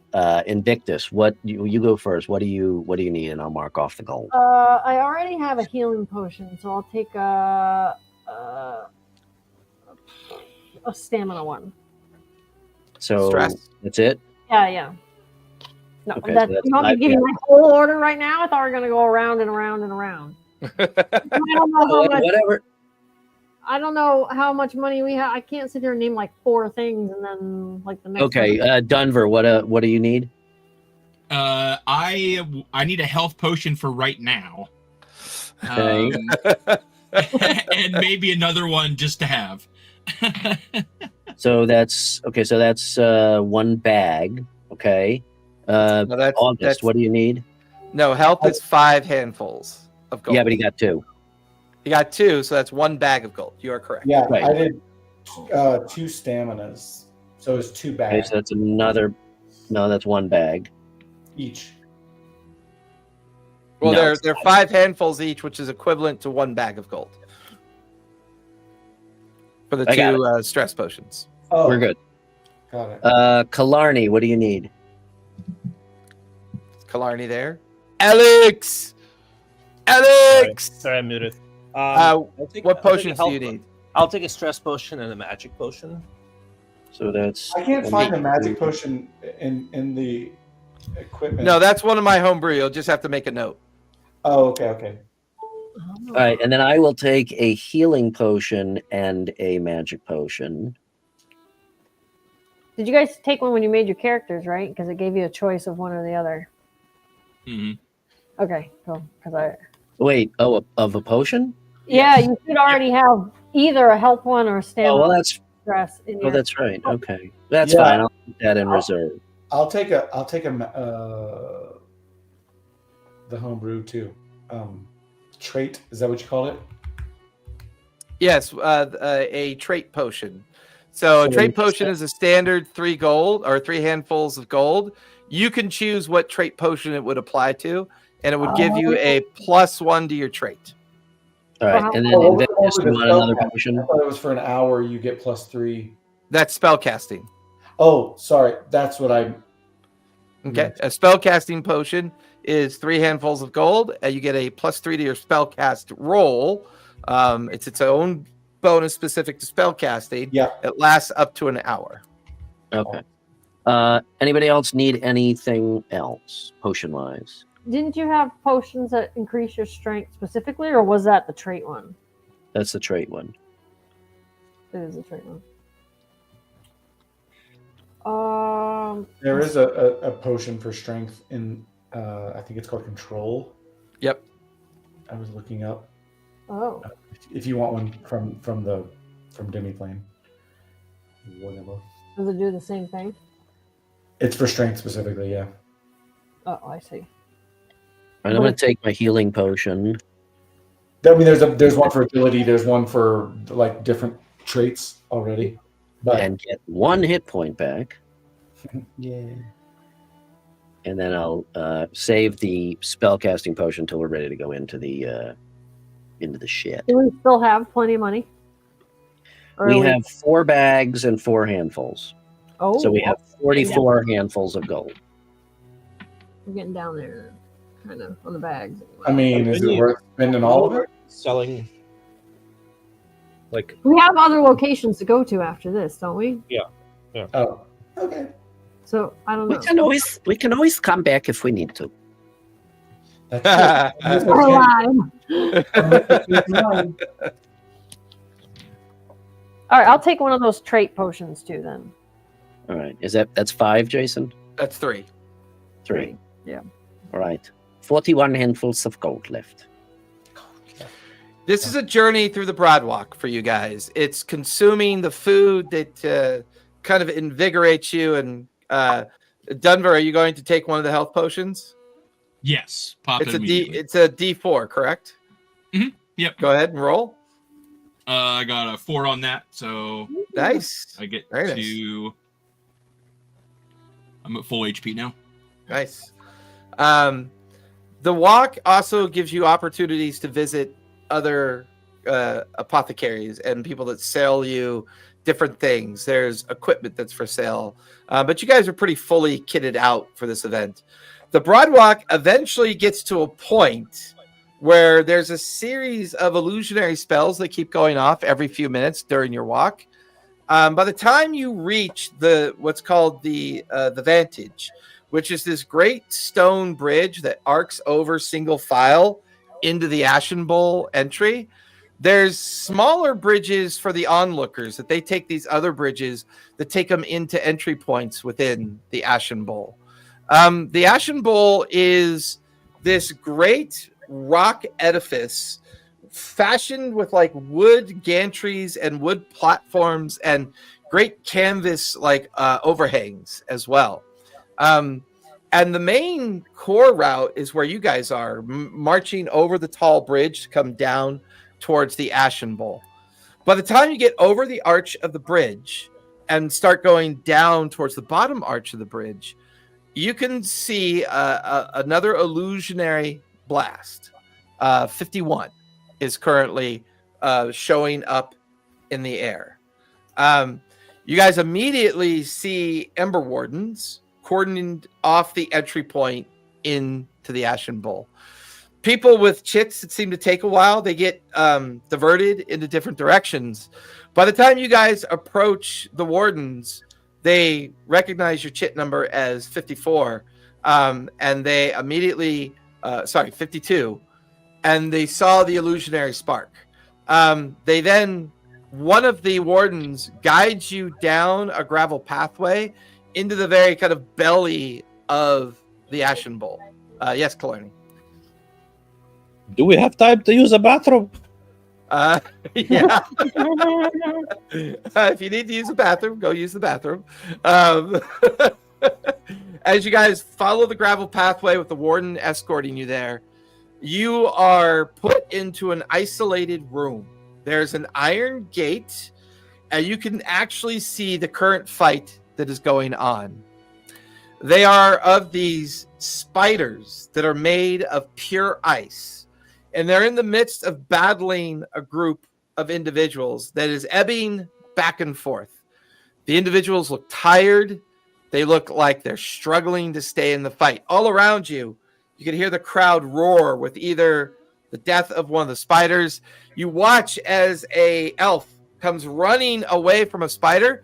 The spider's mandibles clip him at the neck, and his head tosses up in the air and lands on the ground. You watch as two goblins quickly run out with a gurney, pick up the dead body on the gurney, and they drag it back into another room. And now you're looking through the grated gates of the other rooms that are piled with bodies. It reminds me of a Tom and Jerry cartoon. Right? For those of you out there, Tom and Jerry was a cartoon made in 1842. Yeah, That's we used to watch 1842. Control TVs. I watched it on Nickelodeon. With that, as you watch the last of the group perish in the battle, a huge explosion above the Ashen Bowl as your number is projected.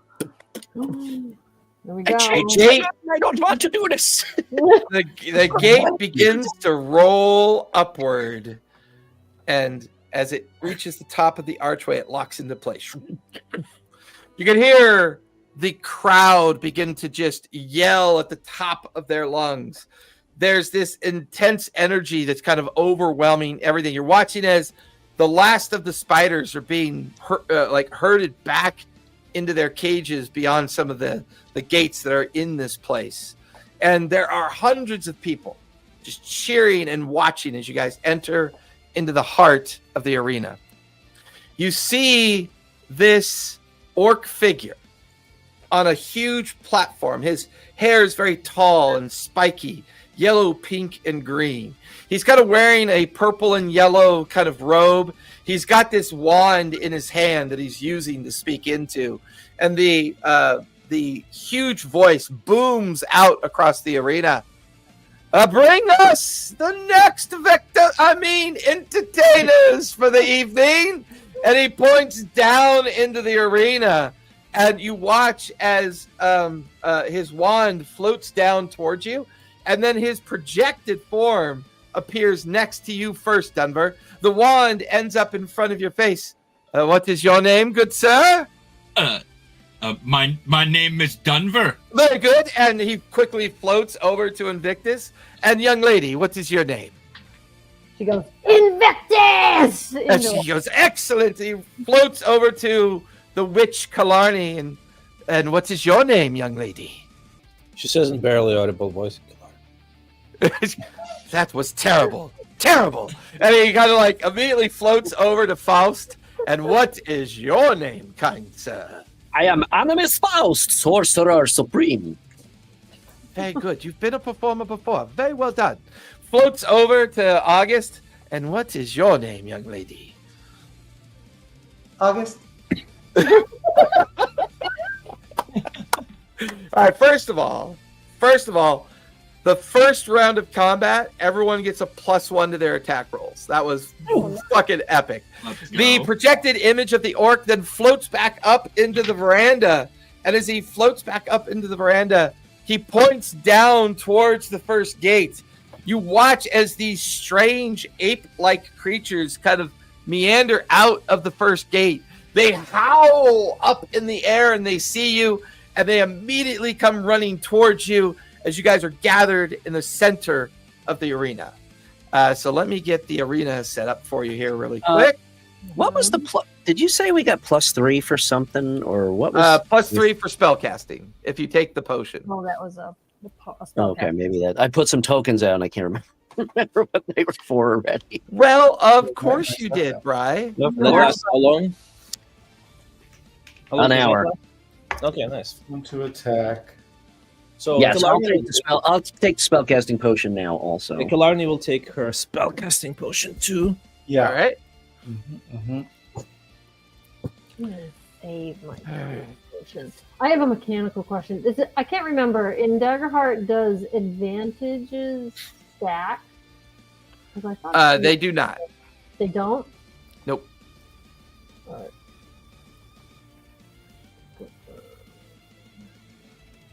as we're kind of, as they're letting the beasts out and we're kind of preparing, can I cast a spell or should I wait until we? Yeah, how does that kind of work? No, what would you like to cast? I would like to cast Midnight Spirit. So I'm going to spend a hope. Okay.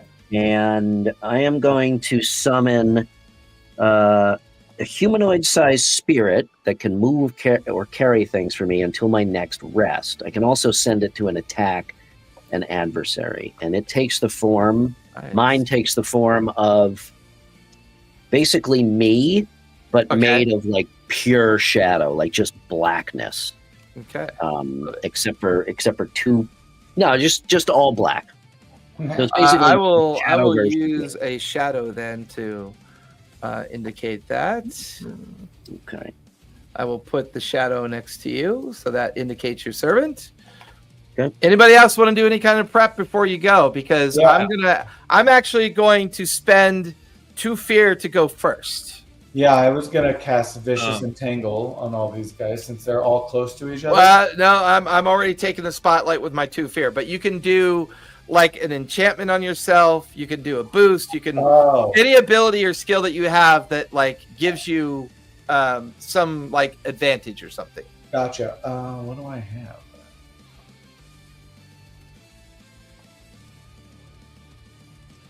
I guess so. I have something called Rune Ward. Well, I have that too.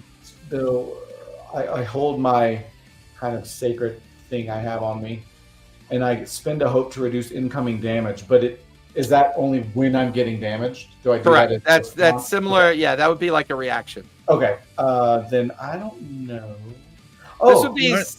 This would be something similar to what Faust just did. Like he's taken a special ability to create that servant to give him so it's like something that wouldn't be considered like an immediate attack action or anything like that.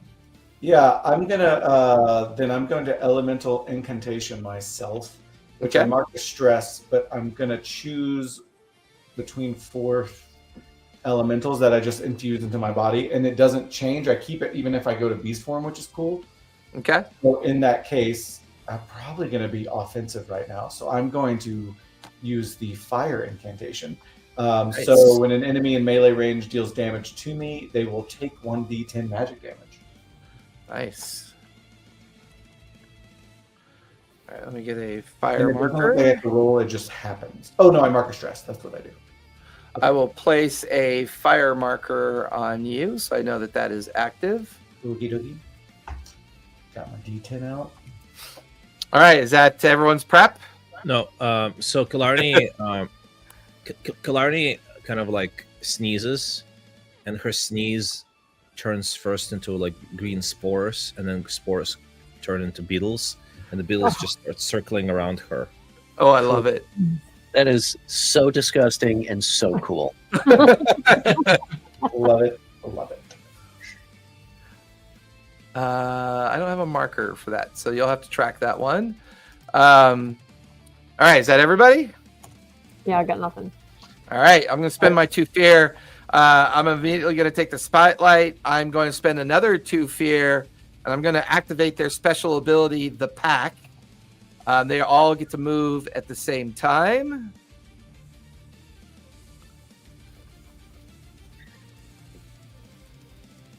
Jason, in Daggerheart, does beast form? Can I fall out of beast form like in D&D and become myself again, or is it the same HP? Like everything's tracked. I think you control it more. If you read the description, it tells you how it works. Okay. It's pretty simple. And I think you're right. I think it's similar too. Let me kill the tags. for now. That way it's not taking up as much room. All right. So with that, August, you have a pummeling attack coming at you. Okay. I'm going to have it spend a stress, and he's going to try to knock you down, or apply the vulnerable condition to you. Mm. That's going to miss horribly. The one next to you is going to try as well. That is going to be a 16 to hit.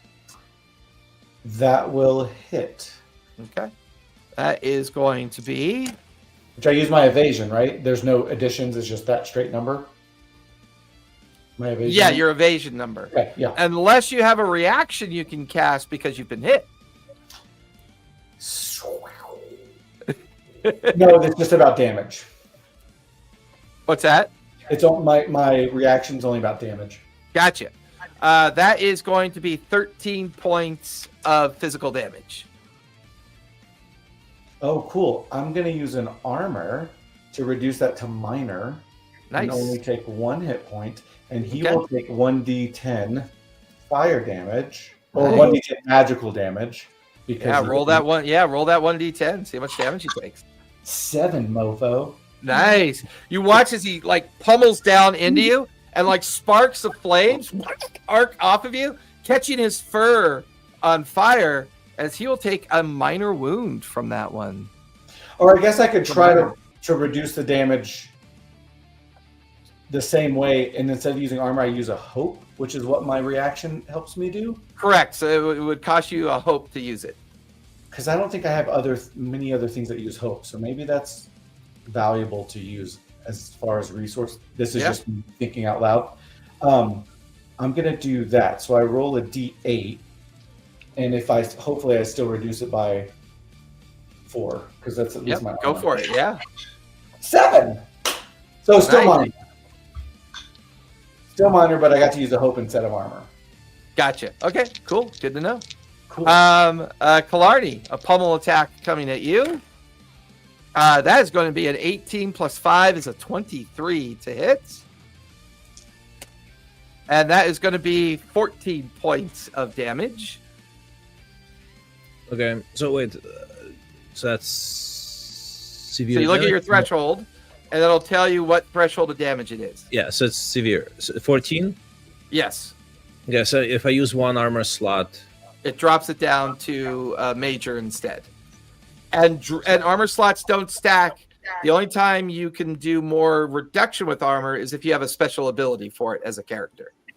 Wait, what? Say it again, sorry. So armor slots don't stack. So you can't spend 2 slots to reduce it by 2. You can only ever spend 1 armor slot. But some characters have special abilities with armor slots or with stress, where you can spend a stress and an armor slot and potentially reduce it. But that's more character specific. But armor slots never stack. And how do I know what my whatever the DC is? So whatever the Daggerheart's version. So your spell attack roll. My AC, my armor class. Your armor class should be your evasion. All right. Okay. Fine. Got it. So that's your evasion. Right. Okay. So I, in return, when he hits her, Hilarni kind of hisses at him, and then you can see her fangs, and nice. And she at first it looks like she's gonna lunge at him, but instead she just sneezes at him really hard, covering him in her snot. And like a spitting snake, but not. And that hexes him. Nice. He is my god, she's like a vampire with allergies. That's awesome. All right, so he is now hexed. Let me pull up a marker for him. I'm gonna have to add a sneeze sound effect to my stream. Right? Yeah. It says here add bonus, but I don't know what the bonus is. What is the bonus? Does it not say on your character sheet?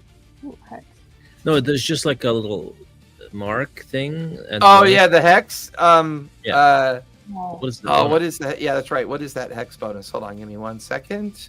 I will ask the agent. This is the closest I've got. That's not. Oh, that's a California barking spider. That's not a sneeze. Mine was a lady. She doesn't do that. She just Well, technically, half your body is stone, so who knows what noises you make? Just rocks rubbing together. Just cards and a bunch of gravel shoots out. Yeah. Gravel spray. That's Oh wait, terrible. sorry. So my Beatles did something. Wait, so what does the Beatles do? They play really bad music. You take that back. When you text damage, reduce the severity by 1 threshold. Okay, fine. So yeah, so that was Hey. just So you go from that's a good example of what does stack. So if you spend an armor, it drops from severe to major. yeah. You then spend a stress, it drops from major to minor. Nice. Okay, great. That's how that flow of resources works. Yeah. Let's see. Mark target. My difficulty rating is now halved because of hexed on that particular target. Yeah, but what is the bonus? Do you know? I think the bonus is that it's halved, so I'm easier to hit. No, there are two sliders, one for hex and one for bonus. Whatever, it doesn't matter. I guess we can look it up some other time. Because I've got while hex is not a global condition, other similar marking or cursing, mark target with the hexer chooses a target with far range. Because you marked the stress when you did that, right? Yeah.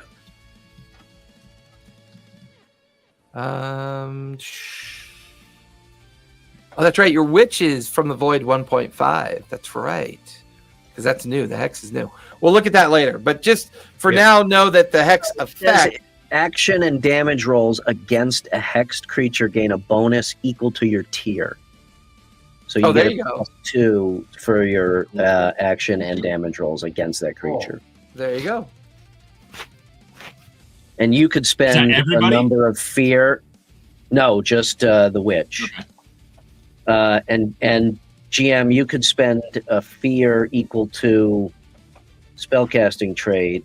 Wait, equal to My trade. Yeah.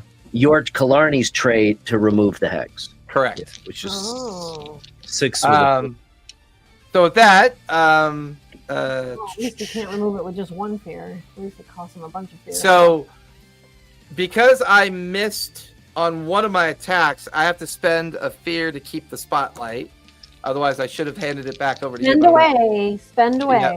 Yep, I know. So now, Faust, the pummel attack is coming at you. That is going to be a 10 plus 5 is a 15. Oh, Okay, What's your that evasion? hits. Okay. 11. That is 10, 11 plus 2. 13 points of physical damage. So that would be major. However, I am going to activate my rune ward. So from my mother, I have a thick bracelet that I wear Okay. that she gave to me when I was little, and When you I were just coming out of your cocoon. yeah, and I was in my chrysalis, my demonic chrysalis. So I hold it close to my chest, and I'm going to reduce that damage by 4. Okay. I like the die cam. So from a much 13 damage to was a it? 9. So from a 13 to a 9. That puts me 1 above minor. So then I additionally will. Sorry, I need to see if there's anything else that I can do too. You guys see It's all Dunver's mini. He's pretty great. Nice. good. Yeah. I think Look my at this. Look at this diva. I know. Yeah, that's dope. Who let the slee stack in? That's so funny to sleep. Oh, and I need to spend a hope to do that. So here's a question: Mhm. Can you spend more than 1 hope to activate something like a rune ward twice? How You can, but the first time you do it's your reaction. So typically what you're doing now is a reaction to spend hope. Yeah. So that would be your reaction. But if I activate another adversary that attacks you, you could technically spend another reaction if you wanted to. Yeah. Once again, it's all about your resources. The more you do things, the quickly your resources run out. Right. It doesn't say that it's a reaction, though. I'm not trying to argue. I'm just trying to understand the mechanics. Usually it is. If on your card it says it's not, then it's not. Yeah. If it says it's not a reaction, then you probably can't do it. It's probably a magic action, and because it's not your turn yet, you wouldn't be able to do that. And it would have okay. So it probably, you're right. It is a spell, so you're right. Okay. How much do you need to reduce it by? Because I could use a prayer die for you. Yep. Because prayer die, I believe, are reaction. I have to spend them by the end of the session. I'm still at major damage. I need to reduce it by 1 to get down to minor, and I've already got one, a 3, and a 4. So you want me to spend my prayer die that was a 1? If you'd like, I've already got 1 slot taken off my armor from that fucker with the hammers. I will. I gotta spend. I'm gonna lose them at the end of the session. They're per session. Okay. So. All right, great. So that brings it down to for the damage threshold. So it goes down to an 8. So my minor damage is listed as 8, right? So it's up to and including 8. Yeah. So 8 and under is minor.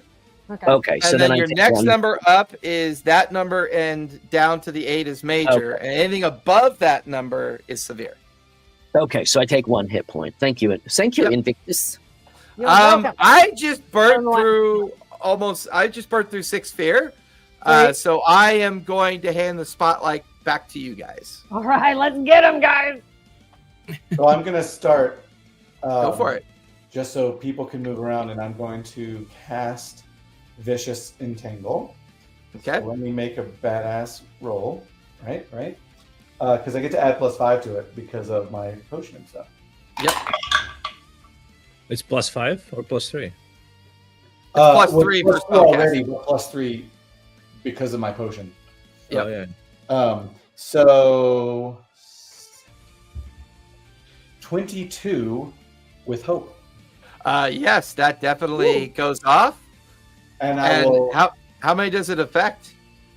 So I deal physical damage against a target within far range. So the first one that was hitting me that I already hit back with fire, since he's got damage, I'll use that for him. But everyone else, I'll spend a hope, and everyone else is restrained.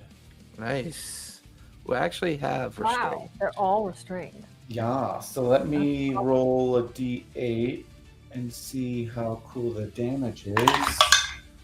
That's not good. It's only a 3 damage, but it's physical damage.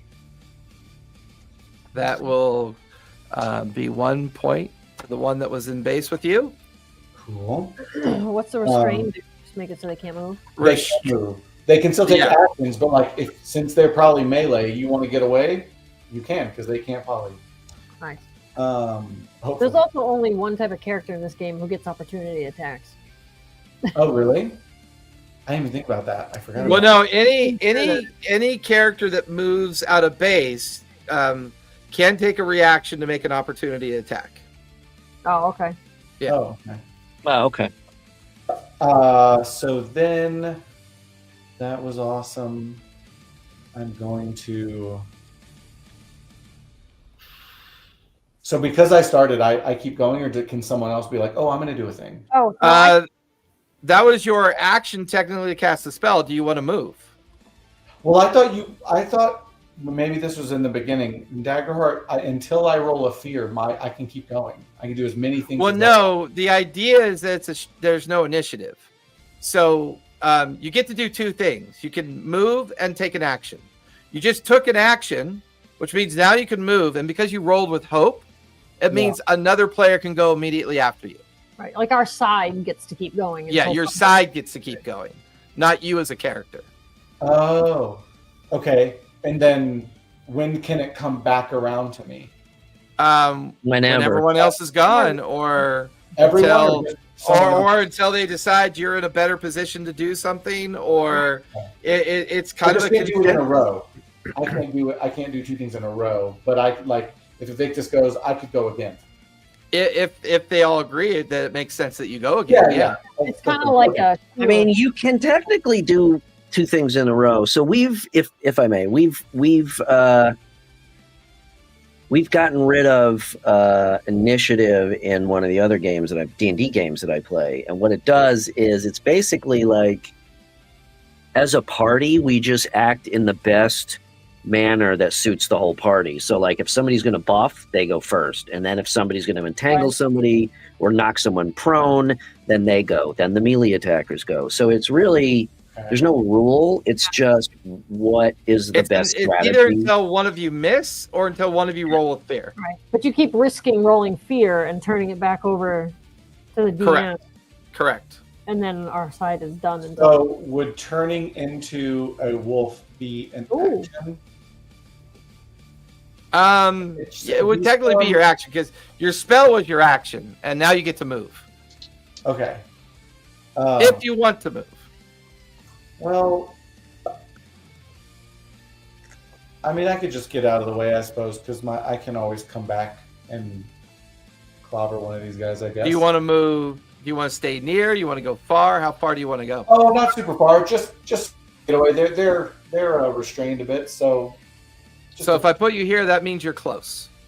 No problem. Right there. Still out of melee, so that's fine. Okay. Who'd like to go next? He rolled with hope. I'll go if I could. Yep, you're right there. Yep. Is that one that's right in front of me in melee? Technically, yes, but he took the shot. He's in melee with you. He took the shot on August, but did not take the shot on you. Right. Okay, I am gonna take a spirit weapon shot. Hold on. Sorry. Okay, and everybody else is pretty much in close, right?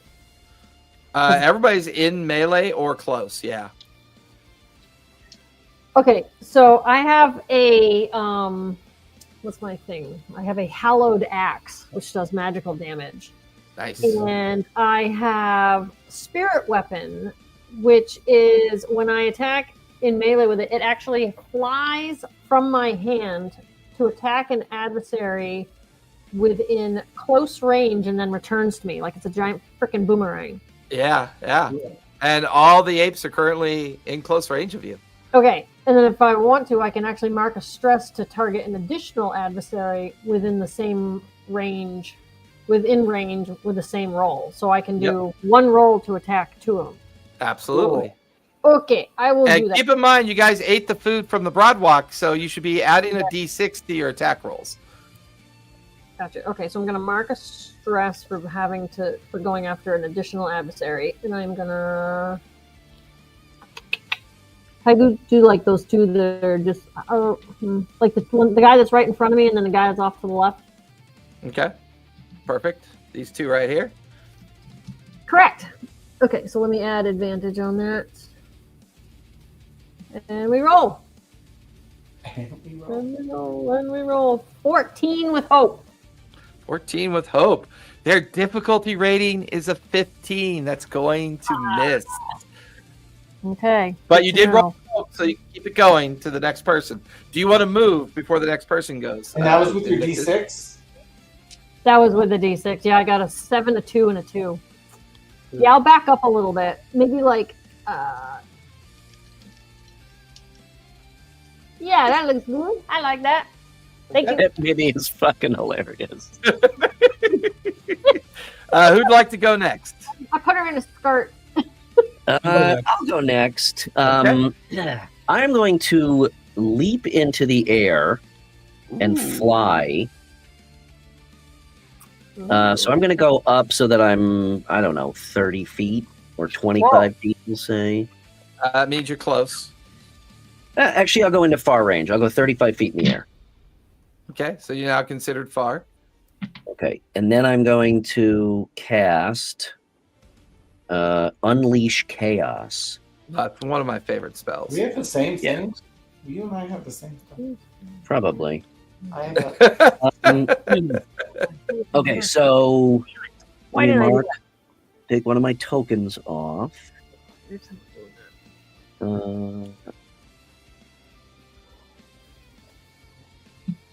Oh, wait a minute. Oops, sorry.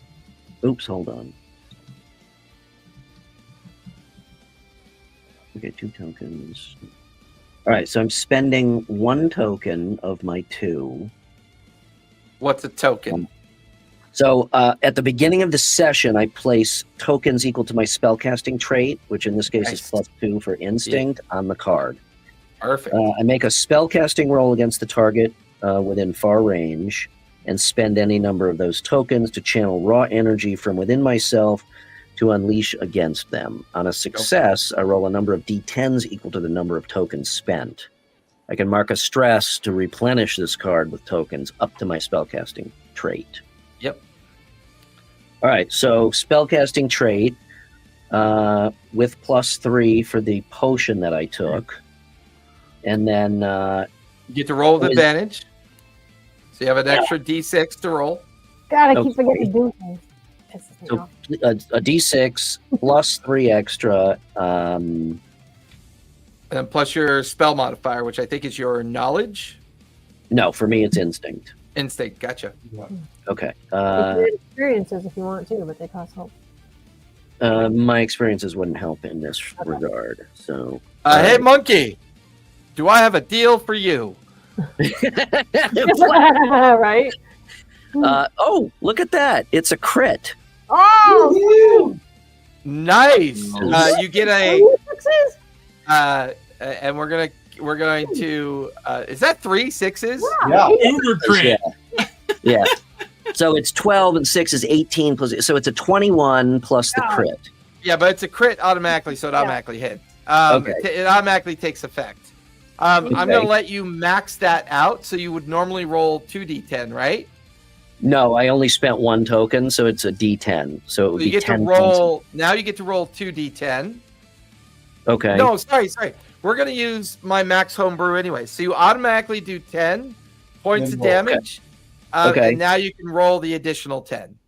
Oh, wow. Okay. So it does an additional 4. So that's 14 points of magic damage. That is severe for this guy. He's got no armor, so he's going to take 3 hit points. He is looking bloodied. Okay. And then I'm going to mark a stress. Okay.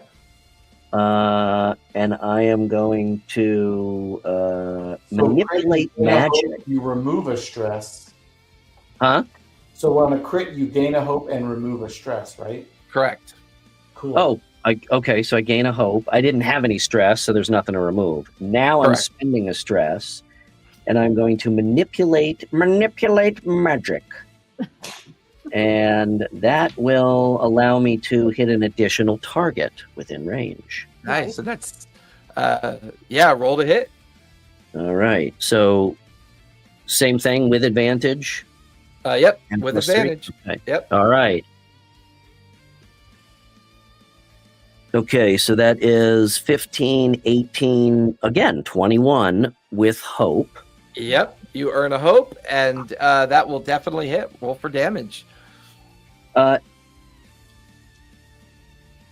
Now, hold on a second. With Unleash Chaos, does that mean I'm forced to spend that other token, or is this like a twin spell here? I think it's part of your initial spending of the first token. Okay, so it's just 10 again. So it's Correct. a D10. All right. 2 points. 2 points, so that's going to be minor. But this guy only had 1 hit point left, so he will. Oh no, you went towards a different one. That's right. Well, so it says hit an additional target, so I Yep. assume it has to be someone else. Yeah, it's I'll a hit. different. Does anybody else looks? No, just the one that you initially strike with Unleash Chaos looks the worst off. The others have taken a little bit of damage, but they're still not quite bloodied yet. Okay, now can I mark another stress to manipulate the additional target, or is that pushing it? Am I not? No, because that's the end of your action at that point. Okay. All right, so it takes a minor wound. Well, spending another stress does what? Well, I'm just saying. So, manipulate magic is your primal origin allows you to modify the essence of magic itself. After you cast a spell or make an attack using a weapon that deals magic damage, you can. But you already did that after the initial. Yeah, you're cast. right. You're right. It was one Yeah. cast. Okay. Yep. That was your move and your action. You rolled with hope. Who'd like to go next? Okay. I'm happy to I go. can go. Again, but yeah, y'all do If- stuff. Killarney, Go did you for go it. this round yet? No, not yet. You, I was also you gonna, want to go or do you want me to? if it Sure, would be I'll go. beneficial, Go ahead. y'all, if I turn into beast form, I get all these like pack hunting and hobbling strike things where like they become vulnerable and all this other stuff that might help you guys, but I don't know if those conditions aid you that much. Otherwise, it's the only reason why I would go first. Vulnerable. What does vulnerable do? Does the vulnerable just give us advantage, which we already have? Correct. You're right. Yeah, Okay, so we might not there you use go. those Never mind. this time. That won't. All right, Dunver, you're up. Yeah. Or Killarney, which one's going? I'll go. Okay, Go ahead. Killarney. All right, so she, the guy, the ape that she hexed. Yes, this one right here. She's going to lounge at it.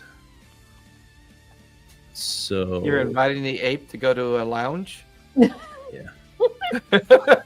GM, just as a point of note, I did spend one extra stress to replenish that token on Unleash Chaos. Okay. That was 15 with hope. That will just barely hit. That is their difficulty rating. Okay, so with that,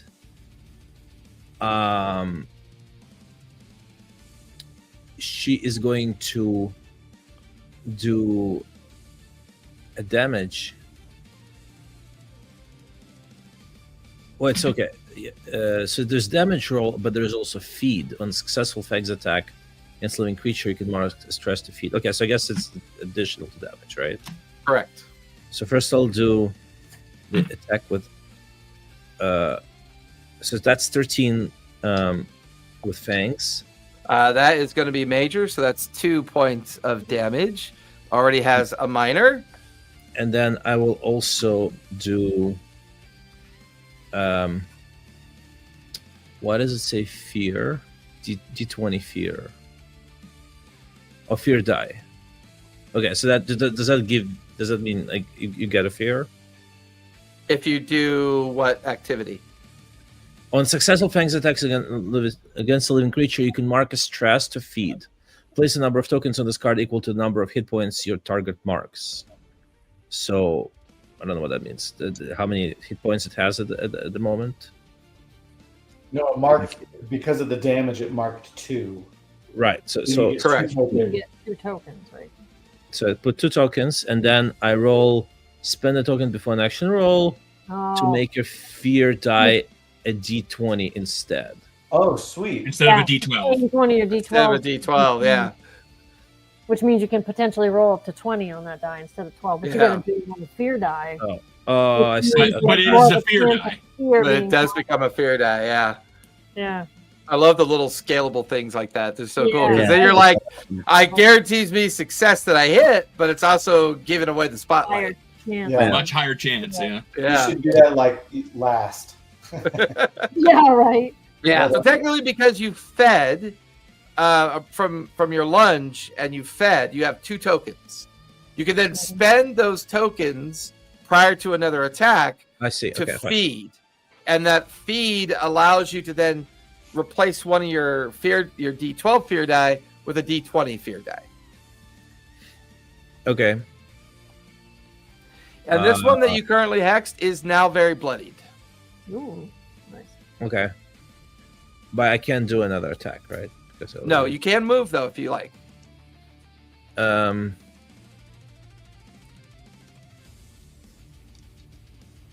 Sure. So yeah, so I will I'll move out of the range, or I'll move away from these apes, like a bit to the side. Yeah. Put you Oh, closer. Jason, you had an opportunity attack on me. Yeah, I chose not to take it. Oh, okay. Same with all the other ones that have been moving. I do not have a lot of fear left right now, and you guys are rolling with a lot of fucking hope. Denver, what would you like to do? It's about to change.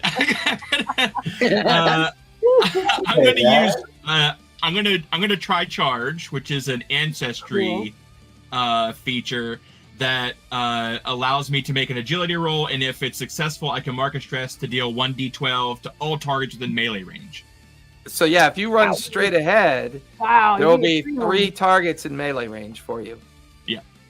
So I'm gonna make now. Does my advantage count on agility rolls or just attack rolls?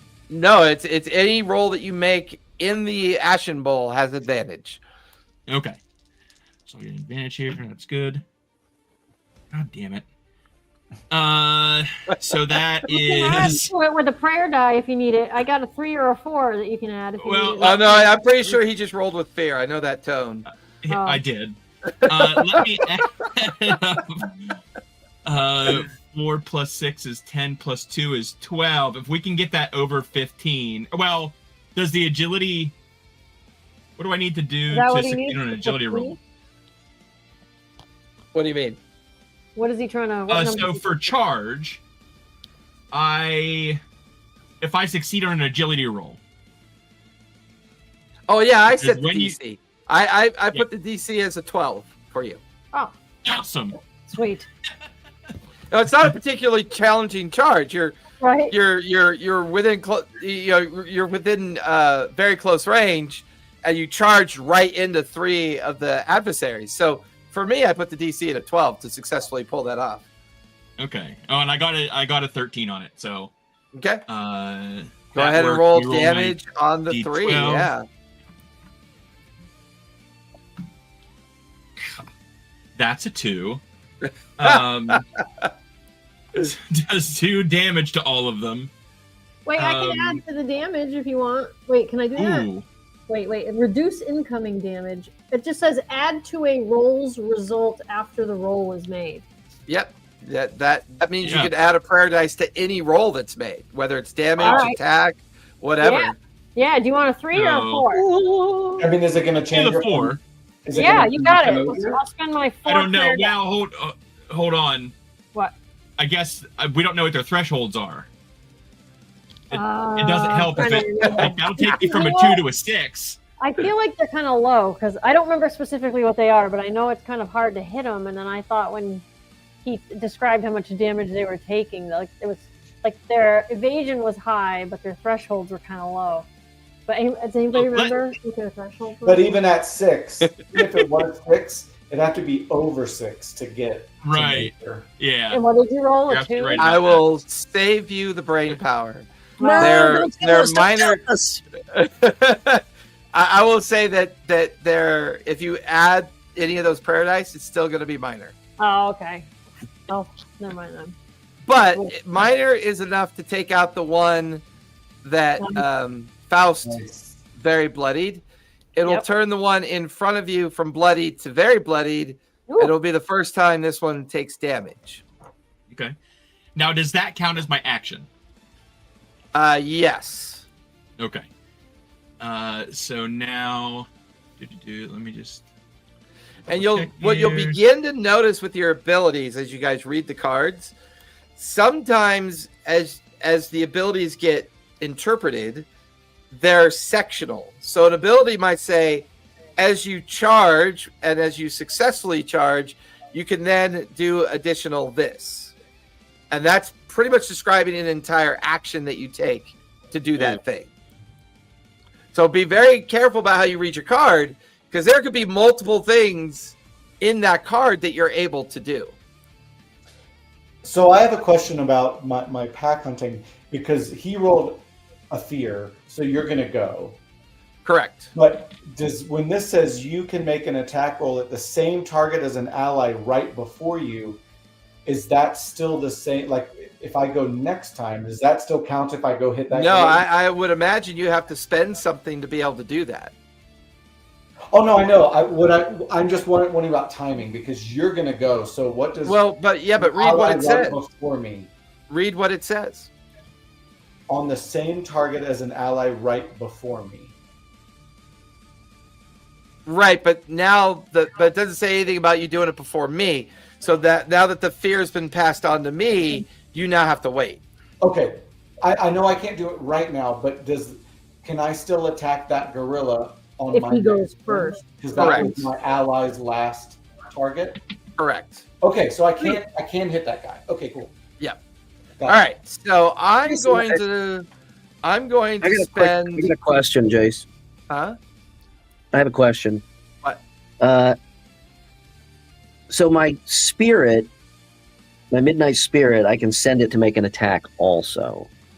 Correct. I'm not as an saying I want to action. retcon it because I forgot, but that is, so is that, can I do that on my action on my turn, or What does it say? it just says you can also send it to attack an adversary? When you do, make a spellcast roll against the target. And a spellcast roll is an action. Okay. It says also. So you're still, But the also is part of why he brought the shadow into existence. yes. Yeah. But so basically you're still limited to like one action on your turn. It's just that if we kept the hope, or if we didn't roll with fear, we just get multiple turns. Going so and to going speak. and Correct. going.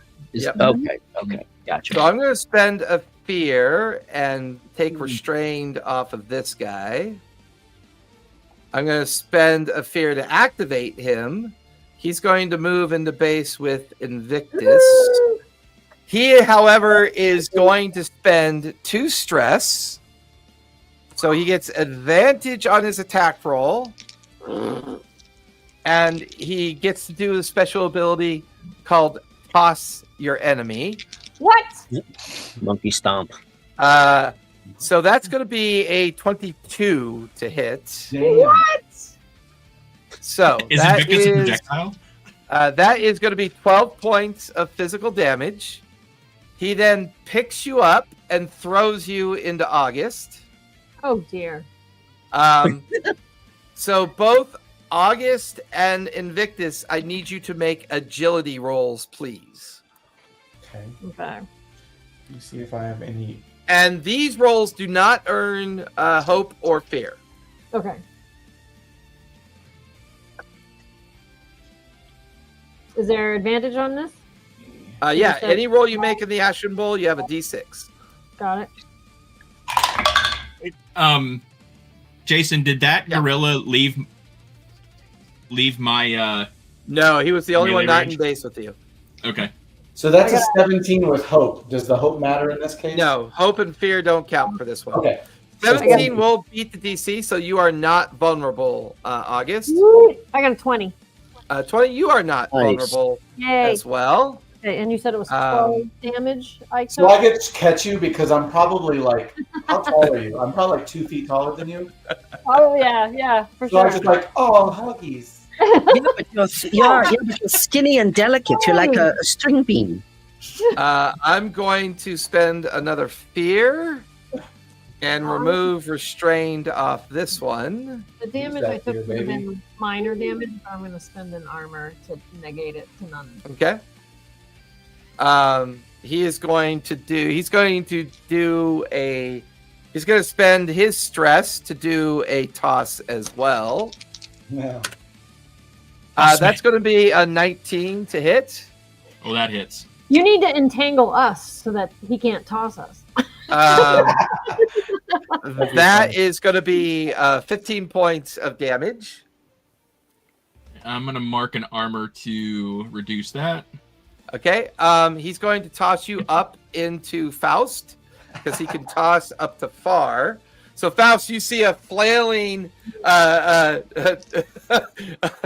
furbog coming up towards you as Dunbar is like, he's been tossed up in the air. Arc's over. I need both you and Faust to make agility checks, if you would, please. That's amazing. Oh, that's pretty good. I crit on the duality dice, and then I got a 4 on the D6. So you succeed. You pass the agility check, no problem. What'd you get, Faust? We have advantage on this too. Yep. All rolls the Ashen Bowl have an extra D6. That is a 14 and 3 is 17 plus agilities plus You 1. managed to duck underneath as he's being tossed towards you, but Dunbar gains his balance and lands on his feet on the other side. This is not fear or hope, though, right? Correct, because it's a check due to a condition. Okay. He is then going to move into base with Killarney. Gonna spit at you. I'm gonna spend another fear so he can keep going. There's a pummel attack coming at you, Killarney. That is going to be a 17 to hit. That is 13 points of physical damage to you, Killarney. Okay, so the flies reduce it by 1. Yeah, okay, so that's 1 point. I am going to pass it back to you guys. So, to your concern, August, you can now go. Okay. So I let go of Invictus. I'm like, whew, that was close, right? And you start seeing my form change, and my voice gets deeper, and I start growling. And as I'm charging and I start running away from you, I run up as a wolf to which one did Dunbar attack? Because that's who I this one he killed.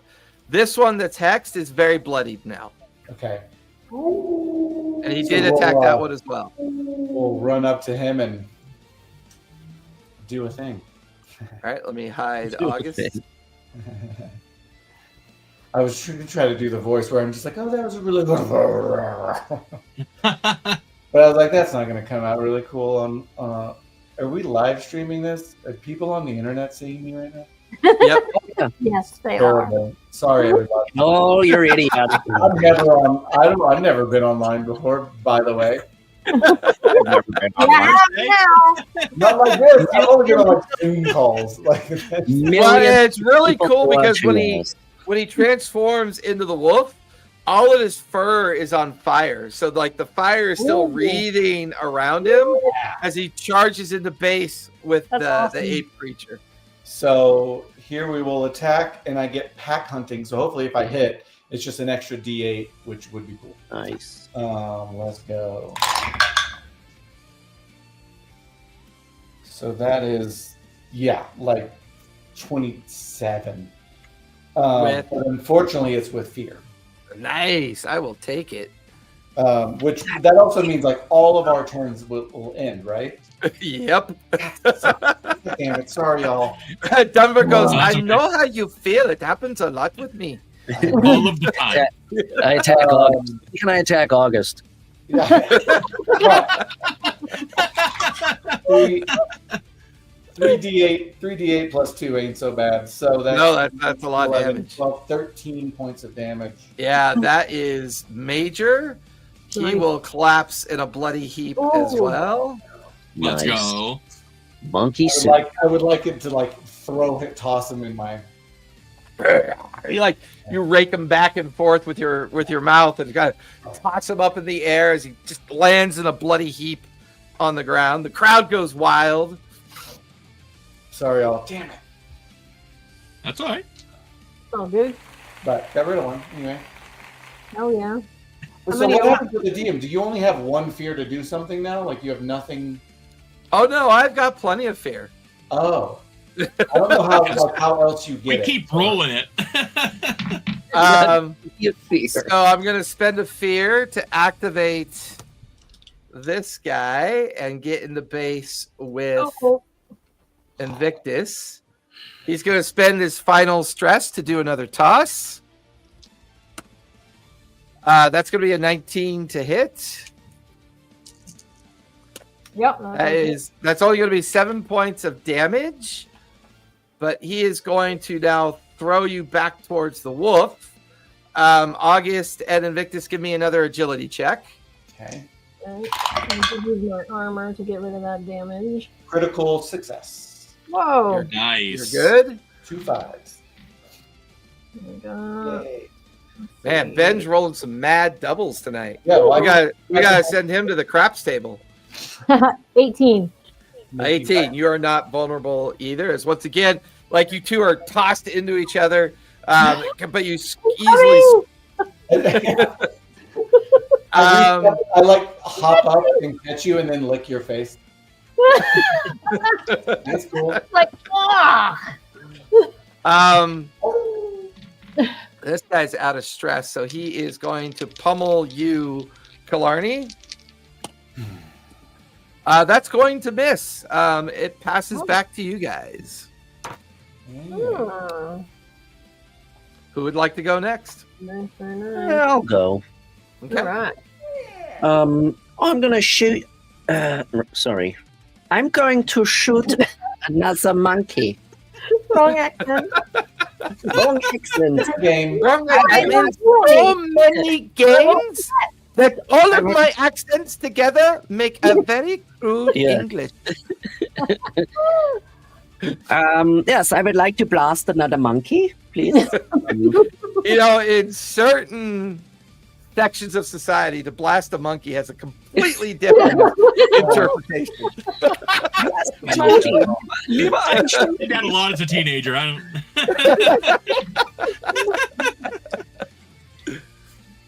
all right, I'm going to make a spellcast roll. This time I will spend 2 tokens. And Ooh, here we he's going go. all in on that one. Yeah. Which monkey is? What is the condition of these 2 last simians? This one is bloodied, and this one is bloodied as well. All right. Well, I will just leave it up to you then. Here we go. Oh Christ, that was freaking horrible. Oh, do you want to use some prayer let's see dice? I have a prayer dice if you need it. If it'll help. I don't think it will help. That is a 5, 7, 10. What kind of prayer dice do you have? Oh, a 3 and a 4. I think we need 15. No, yeah, they're difficulty 15. Hold on, mate. There are some things that I Right. might be able to do. Check, double check, triple check. That is maybe if I stare at the dice long enough, they'll change. I've heard that works, yeah. For sure. Wait a minute. Hold on. I've Did you have marked... any experiences? Yeah. No. Yeah. So this is a 10, right? Yeah. And if you give me a 3, that would be a 13. Yeah. And then I will spend 1 more stress. I will spend. Yes, I'm going to spend a stress to give myself +2 on the attack roll. So that would be a 15. Yep, that'll hit. Absolutely. I'm also going to, before I forget, I'm also going to Fearless. I'm going to mark 2 more stress. How much stress? Very stressed out right now. A lot of anxiety. So that way I'm going to change this from fear. Excuse me. From fear to hope. Whoa! Oh, nice. You thief. Yeah. That You is really are a the thief. that is the game master. Fuck you. Yeah. All right, so that is 2 dice 10 coming in incoming of damage here. Oh, yeah. I'm going to roll this for you, and that is 10 points of damage. That is major damage. So that's 2. This one in base with Killarney is now very bloodied. All right. Then in that case, I think probably... Do you want to move at all? Since you're flying? I'll just fly around in a little circle. Yeah. And, Little droppings. yeah, moth dropping, demonic moth droppings. Yeah, I'll pass it to whoever wants to go next. Okay. Who'd like to go next? He did change it to hope. I mean, I just feel bad because I'm like, I don't know. I mean, but Yeah. I don't. if anyone else wants to go, like I habitually roll with fear.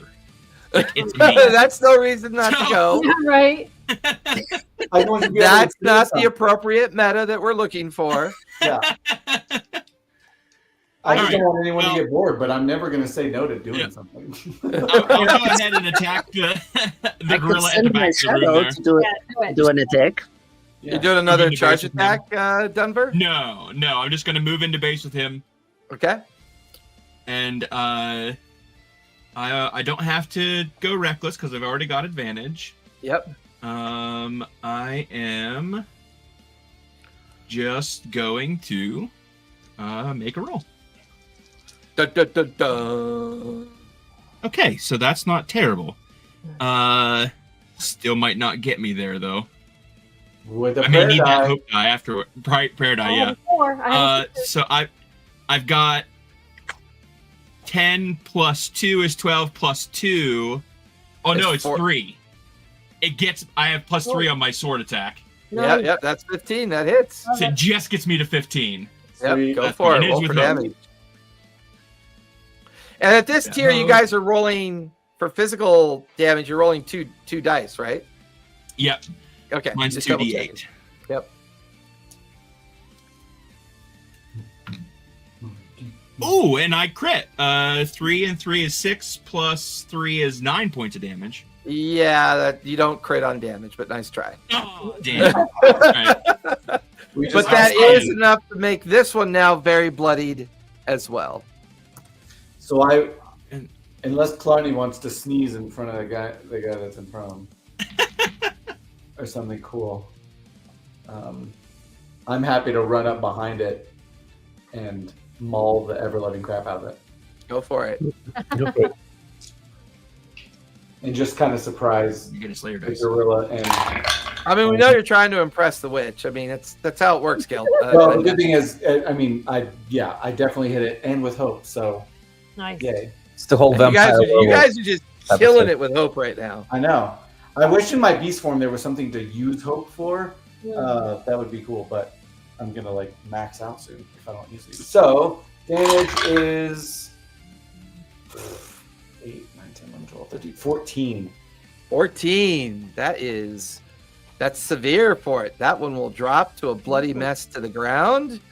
However, there is a arena rule called Last Man Standing. Of course there is. I am going to spend 2 fear and take over automatically. Oh. And he is going to pummel the fur bug. I would like to spend 1 stress me. and call bullshit on your arena rule. That is going to be an 18 to hit. 18 hits. It's going to be 11 points of physical damage. I'm going to mark an... well, no, that's fine. He is then going to spend his last stress to leap. And then I'm going to spend another fear to activate him again. He's going to leap up at Faust. Oh, but did he leave my melee? Yeah, but because he used his ability to leap, he does not trigger attack of opportunity. Son of a bitch. All right. Faust, that's going to be a 17 to hit. That is still bullshit, but it hits. That's 9 points of physical damage. 9. Okay, well now we are going to activate Rune Ward. So once again, I will hold the bracelet to my chest and I will reduce the damage by 4 points, 4 points of damage. which brings it to He will minor then damage. land on the ground. I will then spend another fear to keep him active. And he's going to charge in the base with the wolf. Oh boy. And he is going to attack the wolf. That is going to be... I missed my tray. Oh, critical fail. That That is going to be a 15. That's going to be a 15 to hit. Oh, it hits because he's an 11. Does a tie still hit? What? Does a tie still hit? Because I can reduce it to an 11 with my prayer die. because I have a 4 for Meets paradigm. it. Yeah, meets it, Beats it, beats beats it. it. Still applies. Okay. Yeah. Beats it. Ooh, that is 3 6s. That is 18 points Whoa. of. No, sorry, +2. That is 20 points Whoa. of physical damage. You will take 8 points of fire damage. Oh, and this is gonna be epic. This is gonna be epic. I love it. So I can let me. What can I? How can Would I? it help if I reduce your damage by 4? Oh, I can't reduce. I'm in beast form, so I can't use a spell. Duh. Will So- it put you down to a different threshold if I reduce it by 4? with It's the got to paradigm? be. It's got to get all the way to 14. What was it? You need 6. Oh, it was 22, was it? Well, your spell effect is automatic because he hits you, right? Yes. Okay, so that goes off automatically. So Yeah. you're trying to reduce trying the to reduce damage as well, it. though, right? Yeah. So, and I can use an armor to reduce it by another 4. So that would be 8, which would get it into major damage instead of severe. So as this ape tears across the arena, striking almost everybody, gets in the base with August wolf form, keeps an eye on Killarney, knowing that she's next. But as he pummels down into the broadside of August's flame sparks up, wraps the ape in fire, and the fire goes into the ape's mouth and out its ears and the back of its head, and it just burns to a crisp and slides dead onto the ground right at Killarney's feet as it meant to switch from August over to Killarney. The crowd goes insane and they just start roaring. And at that moment, since there's none of you to clear out, another set of gates instantly open as you watch 5 of these glacial spiders begin to crawl out of the nearby gate, getting ready to attack you. Oh my And God. that's where we're going to finish tonight. Oh my God. And when we come back next week, we'll see if they survive the Ashen Bowl and begin their journey up in the Oh my above. God. Spiders. That was awesome. Yes. He likes. Yeah, that's really Absolutely. fun. And what Yeah. you'll notice with this is that as you start identifying your pattern, like you'll start picking up on the patterns that work, which is why I really think that the game designers for Daggerheart were big console gamers and computer gamers as well, because a lot of console games and computer games are patterned. If you do a certain combination, this happens. Combos, if you do a certain combination, this happens. And what you begin to realize is I wanted you guys to be able to explore other abilities, which is why I gave you advantage for eating the meal before going in. That way you could spend your resources on other things that are a bit more challenging and a bit more interesting or different and can challenge your other skill sets. The other thing, too, is we're going to go ahead and level up. You guys are now level 4. Let's go. So you can go ahead and level up as well. You guys go ahead and linger so we can talk about the schedule. Everybody Nice. out there, thank you so much for watching. And, be safe, be kind, and don't forget, play a game, everybody. We'll see you next week. Bye, y'all. Awesome. Hey, everyone. Bye. Bye.